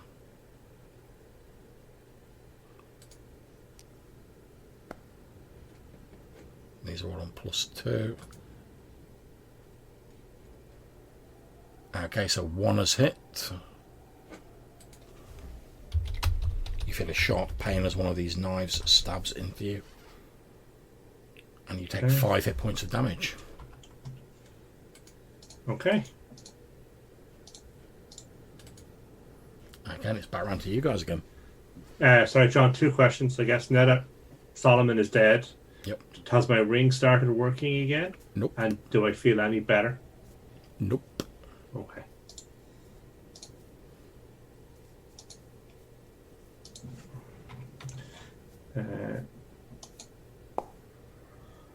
Oh. That looks like a dead priest. Yep, as this priest, as this priest has stabbed you, he's still got his knife, and you describe how you take him out. Basically, what I want to do is when the knife is in me, I want to grab his arm and then swing down and chop his arm off at the shoulder and have it all bleed out there. That's what you do. He basically falls back, spraying blood. Blood spraying everywhere as he falls to the ground and dies shortly afterwards. Okay, who's next? I shall attack the one that's attacking me. Okay. I muster up enough strength to make a final attack on this. Okay. Priest So, here.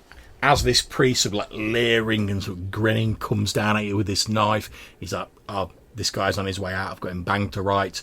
He overextends himself. He starts coming in with a dagger. Maybe he leaves himself a bit exposed in his careless as he thinks you're done. Describe how you take him out.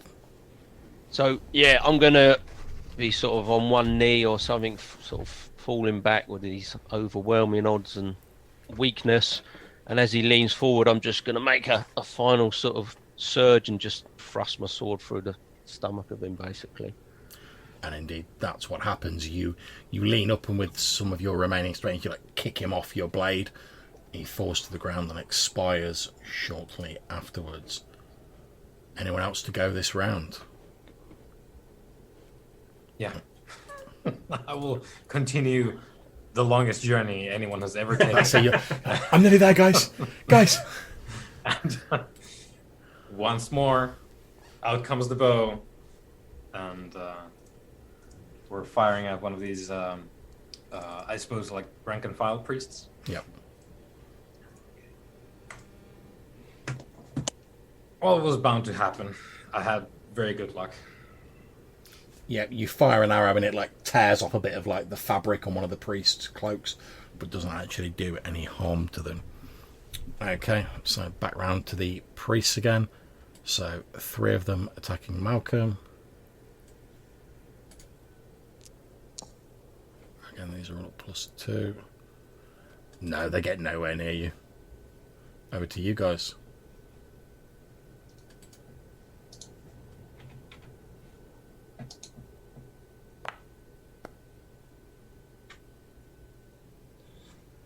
Is 10 a hit? No. No. Okay, then I miss. Okay. Brock. Oh, feeble. Yeah, you try and run in, but you're sort of like stumbling and you're almost like dragging your sword, and you're not able to get there in time to like land a blow on him. One more.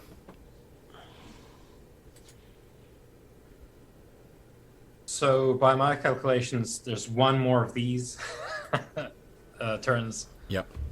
for Weimar, and then we can draw a sword if we want to. So That sounds about same right. thing. Same thing again. Oh, there we go. But no damage.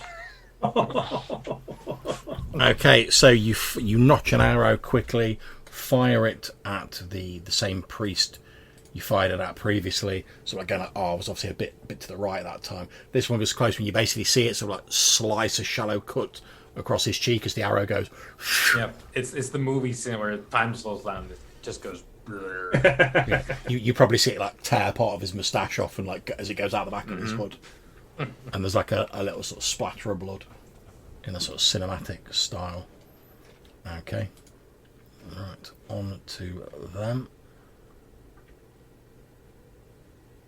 So, 3 of them attacking Markham again.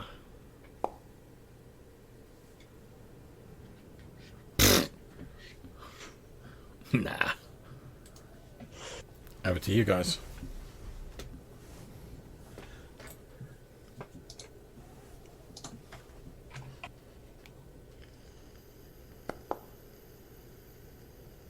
Oh, That is a 16 for 7. Yep, describe how you take one of them out.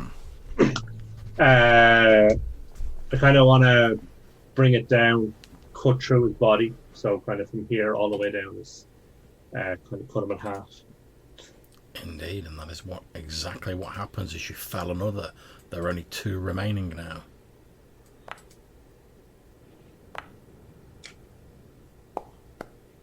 nope, still can't muster up enough strength. I'm just assaulting them with heavy breathing from behind. I've rolled maximum damage nearly every time. Somehow. Okay, so there's 2 of them left. One of them is going to come at Brock now, and one of them's going to continue attacking Malcolm, because obviously you're sort of like running in now, Brock. Yep. Well, I think running's a little so bit exaggerated, limping but... in. Okay, so the one on Brock hits. Oh, you might put me out of my misery. Oh, sorry, Yes. no, that's wrong. I rolled 2d6. It should be 1d6 plus 2. So let me just... Oh, he still did it. Okay, that's 7 points of damage. Yeah, I'm down. Okay, now don't forget you can go to minus your level before you're like dead. Yeah, I'm on -1. Okay, yep, so the priest sort of like breaks off from where he's been fighting against you, Malcolm, as you see the sort of like the sickly looking like Brock still trying to like against all odds, still putting up a good fight, comes running in. This priest like leaps up in that sort of slow-mo cinematic style, plunges his knife into Brock's neck, pulls it out. You see like a fountain of blood spray out. Brock's legs just like give way underneath him, and he like falls face forward in the snow. Okay, the one attacking Malcolm.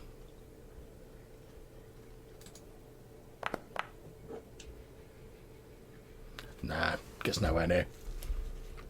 So he stabs at you, and you just like almost lazily like just like parry it with your sword. You're like, yeah, whatever. Okay, back over to you guys. Weimar, you're sort of coming in now. You're getting into that sweet melee range if you want to. You can see Brock's like down on the ground, like red spreading out on the snow from his neck.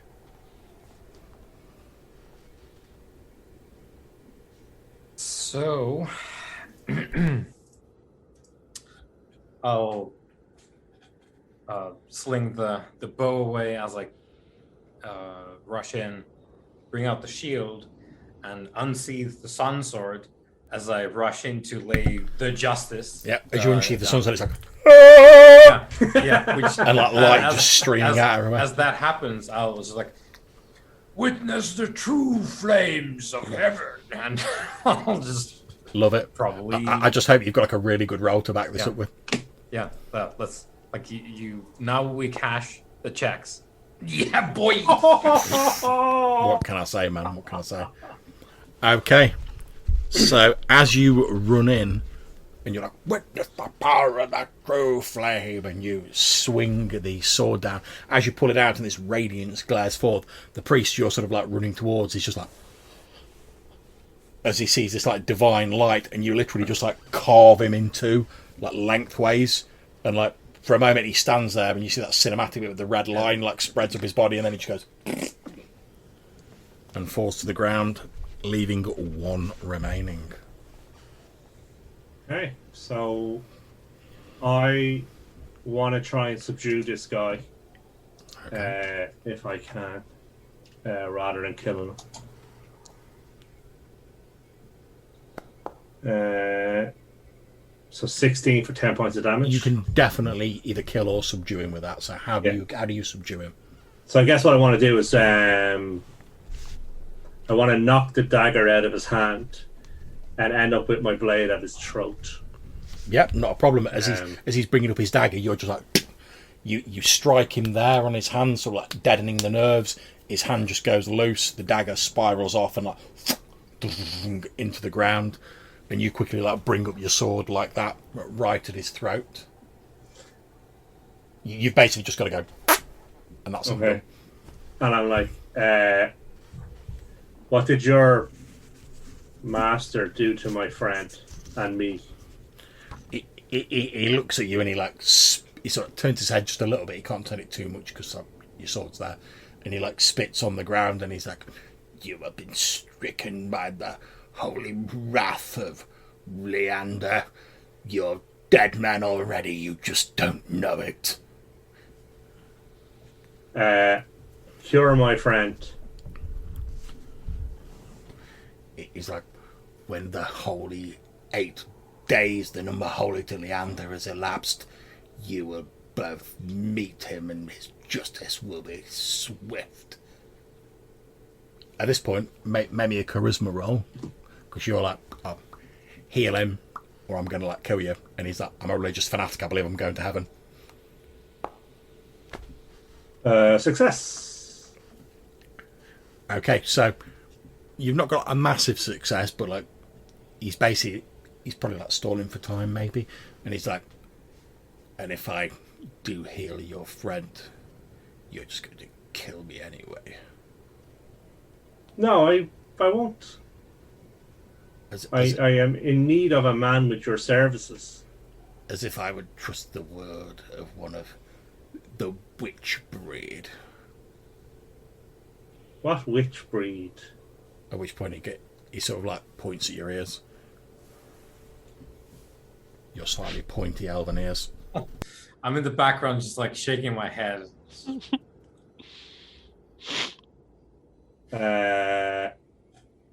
Okay.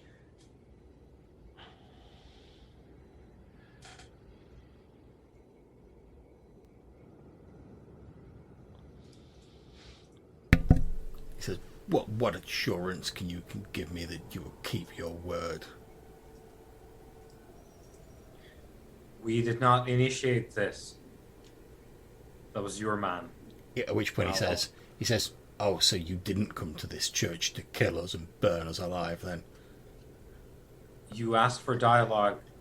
We engaged. It was your man who started the onslaught. We were talking.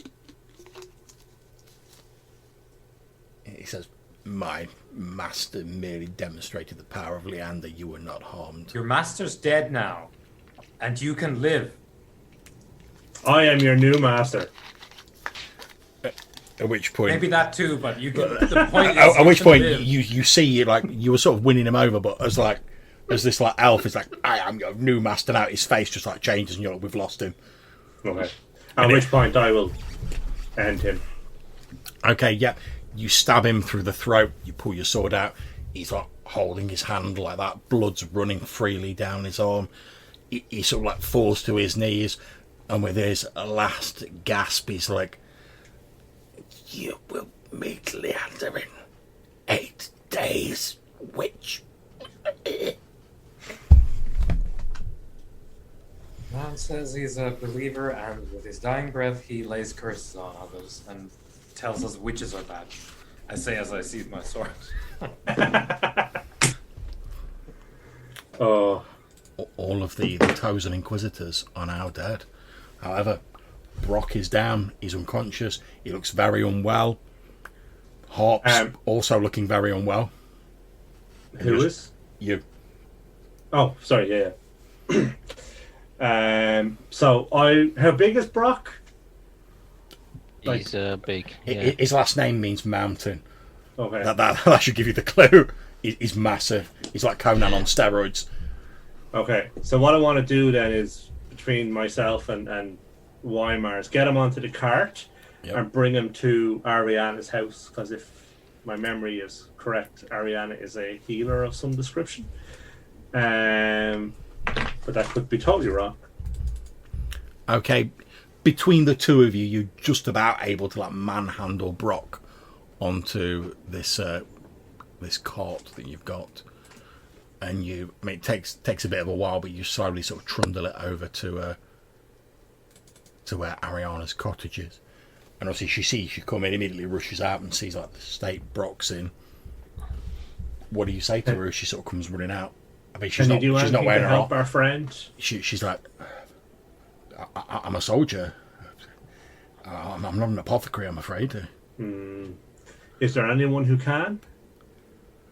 The only one who would have been able to would have been Nabin. He was the cleric, but obviously he's not here anymore. Okay. Well, look, let us bring him inside. Yes, of course. And she'll like help you like carry Brock inside. So I guess as a hunter, I would have some idea of how to stitch up wounds and clean wounds. Stitching up wounds not a problem. So I clean them up. Okay. Get them a bit warm. Now, did the ring stop working after I got sick or before I got sick? It stopped before you got sick. Okay. And has it subsequently started working? Nope. Or do I think it's effectively broken? That would be a safe assumption. Okay. So we don't have any way to heal him.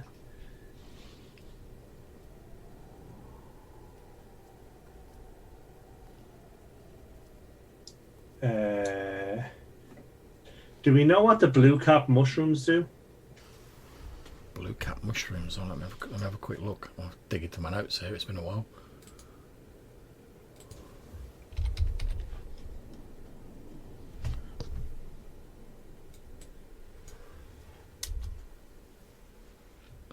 Where did you get the blue cap mushrooms from? I can't remember. I think it was just it was a random roll, foraging roll. I think you were using a table off the. Wasn't that the sort of hallucinogenic type visions one or something? Let's go with. That's the only ones I remember. Oh, right, yeah, okay. Yeah, you vaguely remember something about, if you like boiled them, they like gave you like weird visions and like trances. Okay. Reputedly, I mean, Brock might have even mentioned this. Reputedly, like certain societies, particularly like older societies like the Ice Walkers, etc., like they're sort of like shamans and people like that. They're wise people, so to speak, are believed to like have used them to sort of like put themselves in tune with like nature and gain insight into like the natural world and the future and stuff. Okay. Okay. So once Brock is cleaned up or whatever, there's no healing available. Yep. I'll suggest to Weimar that some old Dobie might help us understand Dobie. what's going on with myself and Brock with this dead in 8 days malarkey, and that I suggest that we do that and see if we can't. To help us along, I will actually go and because I think is it a bit timey-wimey now? Are we doing play-by-play? Yeah, it's a bit So, timey-wimey at the minute. I would have gone and stacked the priests and That's fine. patted them down for effects. Like, I'm not interested in daggers, but if there's like anything on them, They actually appear to be like have like very little possessions, like just a dagger in the robes, almost so like they conspicuously don't have anything on. I mean, they're not even wearing shoes. I guess that would like be a kind of like these are the kinds that have wows about like this kind of thing. Like they're not. You would expect, like say, some sort of like rule for their like brand of Leander worship, because like, there's no good reason to like be walking around without shoes in Valconia. No, not here. Yeah, exactly. Yeah, but I would have put them in a pile. That's absolutely fine. You can have done that. Yeah, and come in and let's close the door. Get the smokes out.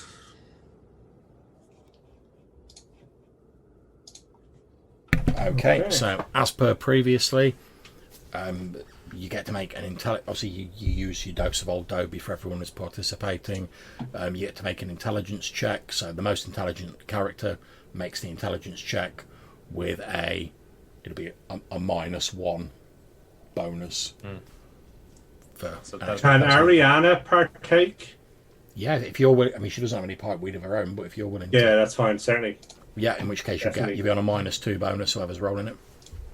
Yeah, that'd be me, because we established. Yeah.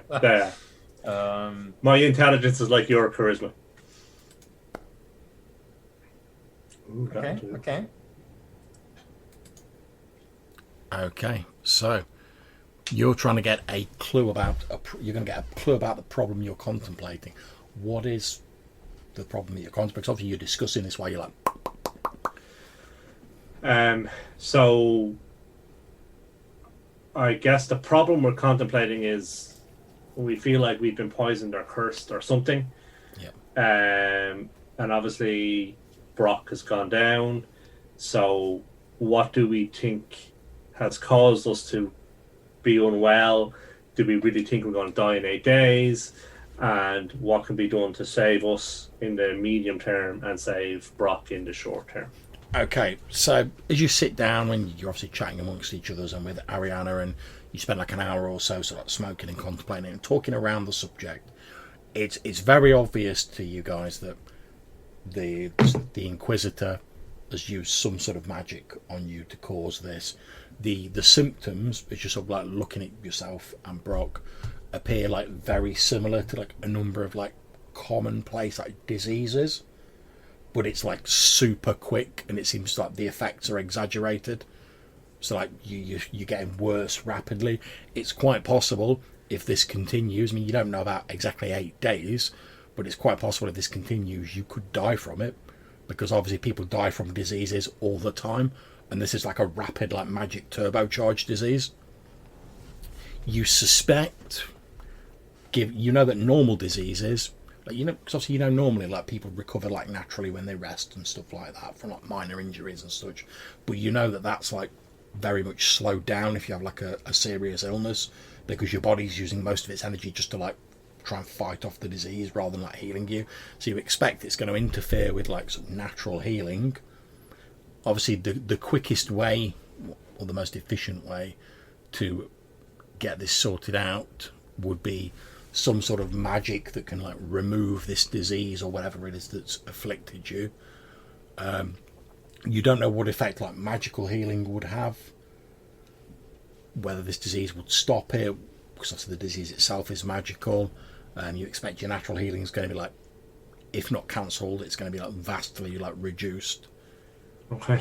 And you expect like the main way you can like get rid of this is magic. And it's not so much like the hit point loss that's going to get you, it's just going to be the natural like rapid progression of this disease. Okay.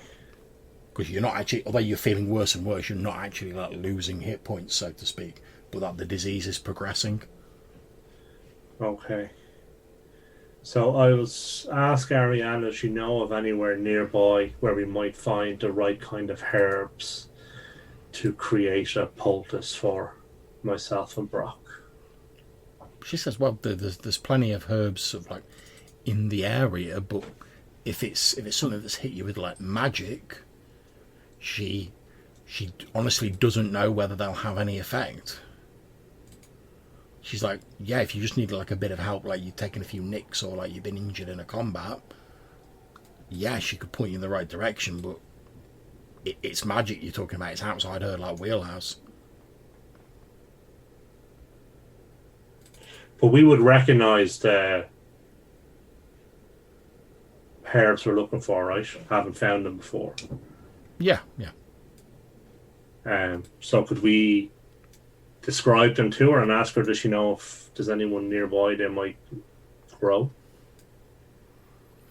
Yeah, I don't see why not. Yeah, you sort of explain to her what you're looking for. That's absolutely fine. Let me just bring up the rules for that.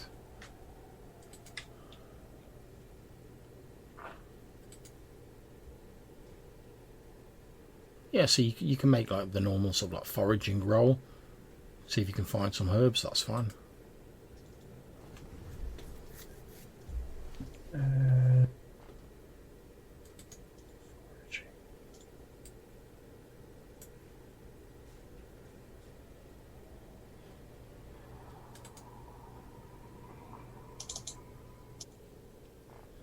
It's not configured properly, hang on.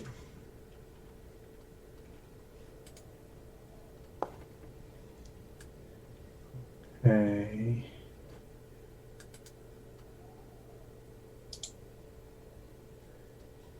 So I think because I'm a hunter. No, I can't do. Okay, it was fire. So okay, but that is still a opportunistic. Sorry, it's a dedicated success. Okay, that's absolutely fine. So as you're hunting around, you find with the aid of Ariana, you find enough for like a single dose of a herb that's called a lankswith, and you know that it's normally drank as it's like a herb. It's pounded down. It's mixed with hot water to make a tea, and it is reputed to like cure like common ailments. So you know, you might give someone some lankswith tea, like if they had the flu or they were under the weather or something like that. Okay. And it's normally like it's actually lankswith itself is actually like the powdered root of like a sort of floating like weed that's found in like, it's quite hardy. It's found in like bodies of water. Okay, so I guess we'll make the tea and feed it to Brock and see if that at least. Okay, Brock, you are now on 1 hit point. So you sort of slowly come round. You still feel like death warmed up as you're sort of fed this tea, but you are now conscious. I mean, you feel like you could drift away at any moment, and you're still feeling sick. You're still sweating. Malcolm's not looking very good either. He's obviously you didn't really have time to like see what was going on with him in the combat because it was all frenetic and all over the place. But looking at him now, you're like, whatever's happening to you is obviously happening to him, although he doesn't look like he's quite as far along as you. Yep. And yeah, so with a bit of a spluttering and like a Brock slightly brought round by this tea, although it doesn't look like it's a long-term solution. It's just sort of like got him moving again in the short term. Yeah. Okay. And do we know if there's any clerics in Fort Eastburn? You don't know for definite. Okay. You've not encountered any there.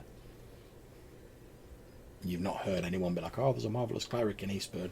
There might be. You don't know. That's the only place of any size, isn't it? around here. Well, we know there's none here. Oh, the Twin Knights. Did we meet them? Are they a adventuring party? Yeah, that's the People? party that Ariana used to lead before she retired. Okay. And are they in the area? And does she know if they have a healer? Okay. Well, you should be able to see them on the map. They're actually just outside the outside Okay. Deersun at the moment. See, you know, because obviously you met these guys previously. They were the ones who sort of pulled up the boat on the beach of Witch Isle. Oh, Previously, yes. you met there. So they have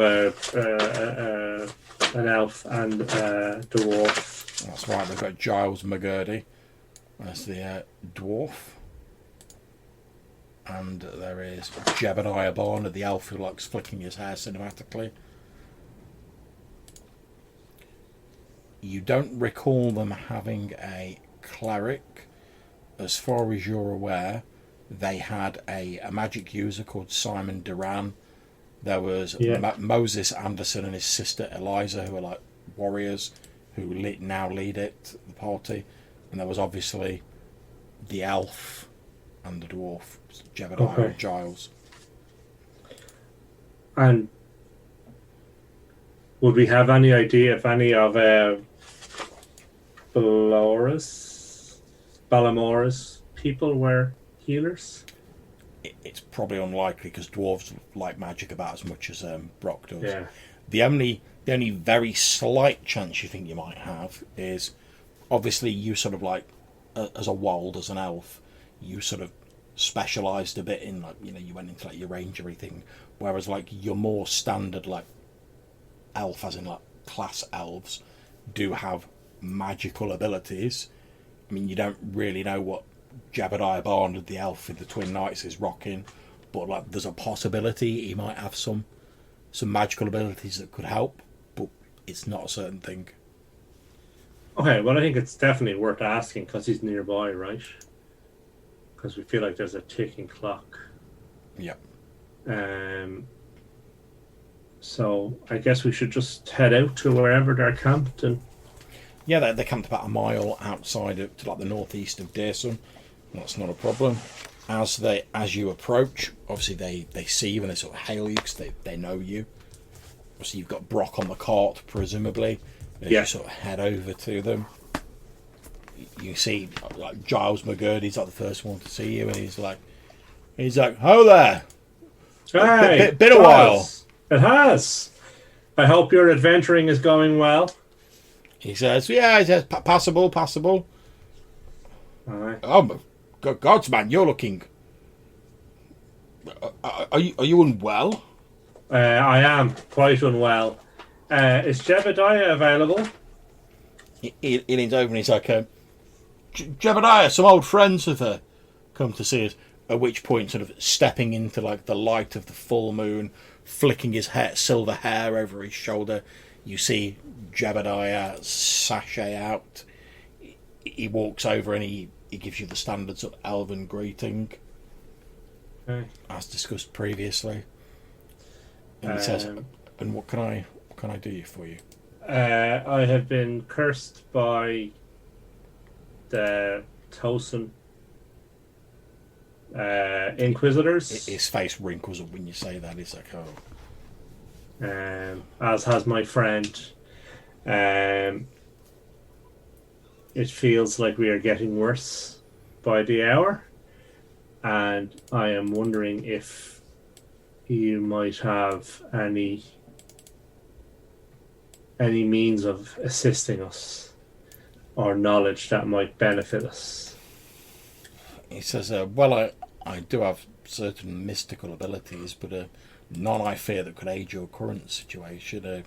If you need me to decipher some arcane text or things like that, I could help you, but I'm afraid curing sicknesses will be more in the line of priests and friars and their like." And tell me, have you been to the fort recently? He says, "Oh, which one?" Eastburn. He says, we considered it, and we started heading there, but there was a very unhealthy air about the place, so we decided to push on past. Why do you ask? I'm wondering if they might have a priest, but we ourselves have heard horror stories regarding it.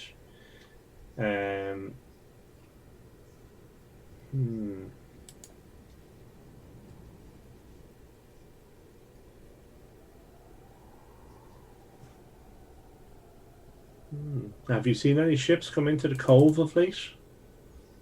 He says, no, not recently, I'm afraid. Okay.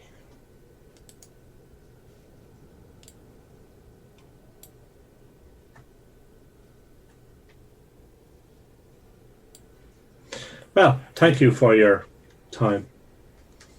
He says, no, that's fine. I only wish I could do some more to help. Obviously, I can't help with your disease, but if there's anything else I can do, please just let me know. I think the disease is most pressing, but if I think of anything, I will let you know. Yes, please do. He says, I don't know if this will be of any help, mind. However, whilst we were travelling to the area of Dear Son, he said, he sort of like points into the distance, and he says, we passed by a small creek in the mountains here, and he said there was a small settlement. I mean, a little more, barely a village, almost a hamlet. Presumably, the people had settled there due to the presence of this creek and a small stream being a regular water source. Aside from the fort, and the settlements you know about, it's the only one I can think of that's nearby. They may not have anyone who can help you. I honestly don't know. We just saw it from a distance. We didn't stop in. Okay. But it feels a safer area than the fort.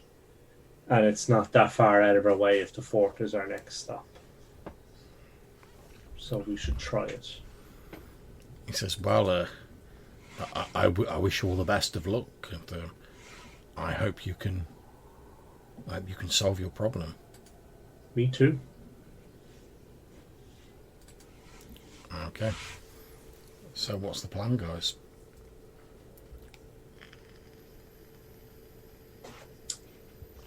I guess we want to check this place out, do we? Yeah. There's nowhere else, like. It's that or the fort, I think, like you said. Yeah. Okay, so I think. Heading to this village is going to take you just over a day, basically. Okay. So, yep, you head there, and as you get there, I'm going to make a quick roll to see if anything occurs on the way. Obviously, you'll need to spend a ration each, but nothing else untoward happens while you travel there, and it seems much as described by Jebediah Barnard, the elf. It's a small settlement, a little hamlet, really, just a small cluster of huts built near this creek that feeds into a little stream running down from the mountains. And you can see a few people sort of they appear to have flocks of sheep, goats, stuff like that. Okay. And a few of them are sort of there's not even really a town square. It's just half a dozen little tiny buildings and a handful of people, and a few of them sort of look up. So obviously, getting there when you get there, they're obviously getting their flocks in and getting ready to put them out for the night or whatever. And as you approach, they a couple of them sort of look up at you as you're heading towards them. So I guess we kind of waved, really friendly.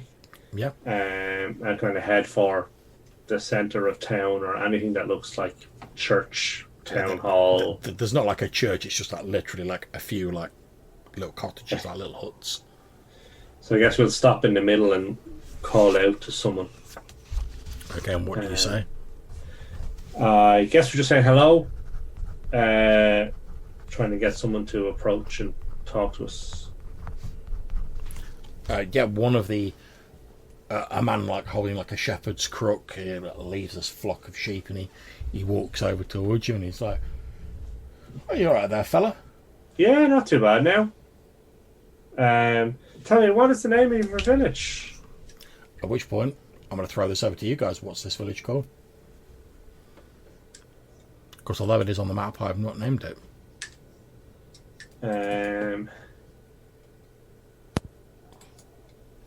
Shepherd's Haven. Okay, that's fine for me. So he says, oh, he says it's Haven, Shepherd's Haven if you want the full name. There's most folks around here just call it Haven though. Nice. We're from New Zealand ourselves. We're a little bit south and east of here. Tell me, my good man, do you have a healer in Haven? Okay, at this point, roll me a d6.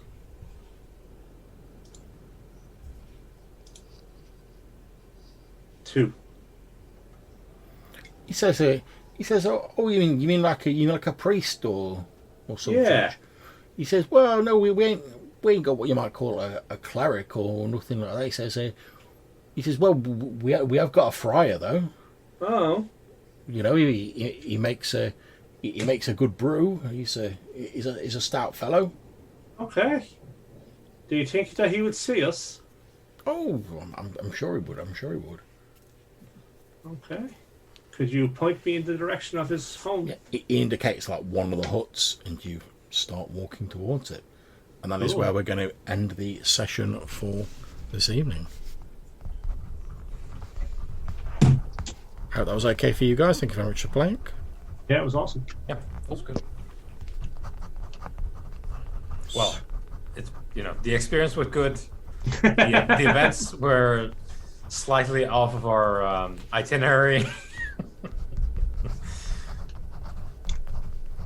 which I suppose we headed into the unknown, and that's exactly what we got. Indeed. Well, I guess we will be picking a battle with a priest who grasps finger death. And two lesser versions that take 8 days. You don't think you were lucky only had like one of those like finger of death spells like memorized? Where it's just like a mega save versus death, or you are dead. I do love finger of death. Yeah, that's that is a slight escalation, Indeed. Okay, now obviously we'll sort out XP and such like in a moment, but for now I'm going to end the stream. So just thank you again to my wonderful players and to anyone who's watching this now or in the future. We hope you've enjoyed it, and I hope you've had as much fun as I have running it. So thank you very much. We'll catch you again next time. Take it easy. Take care, guys. Yeah.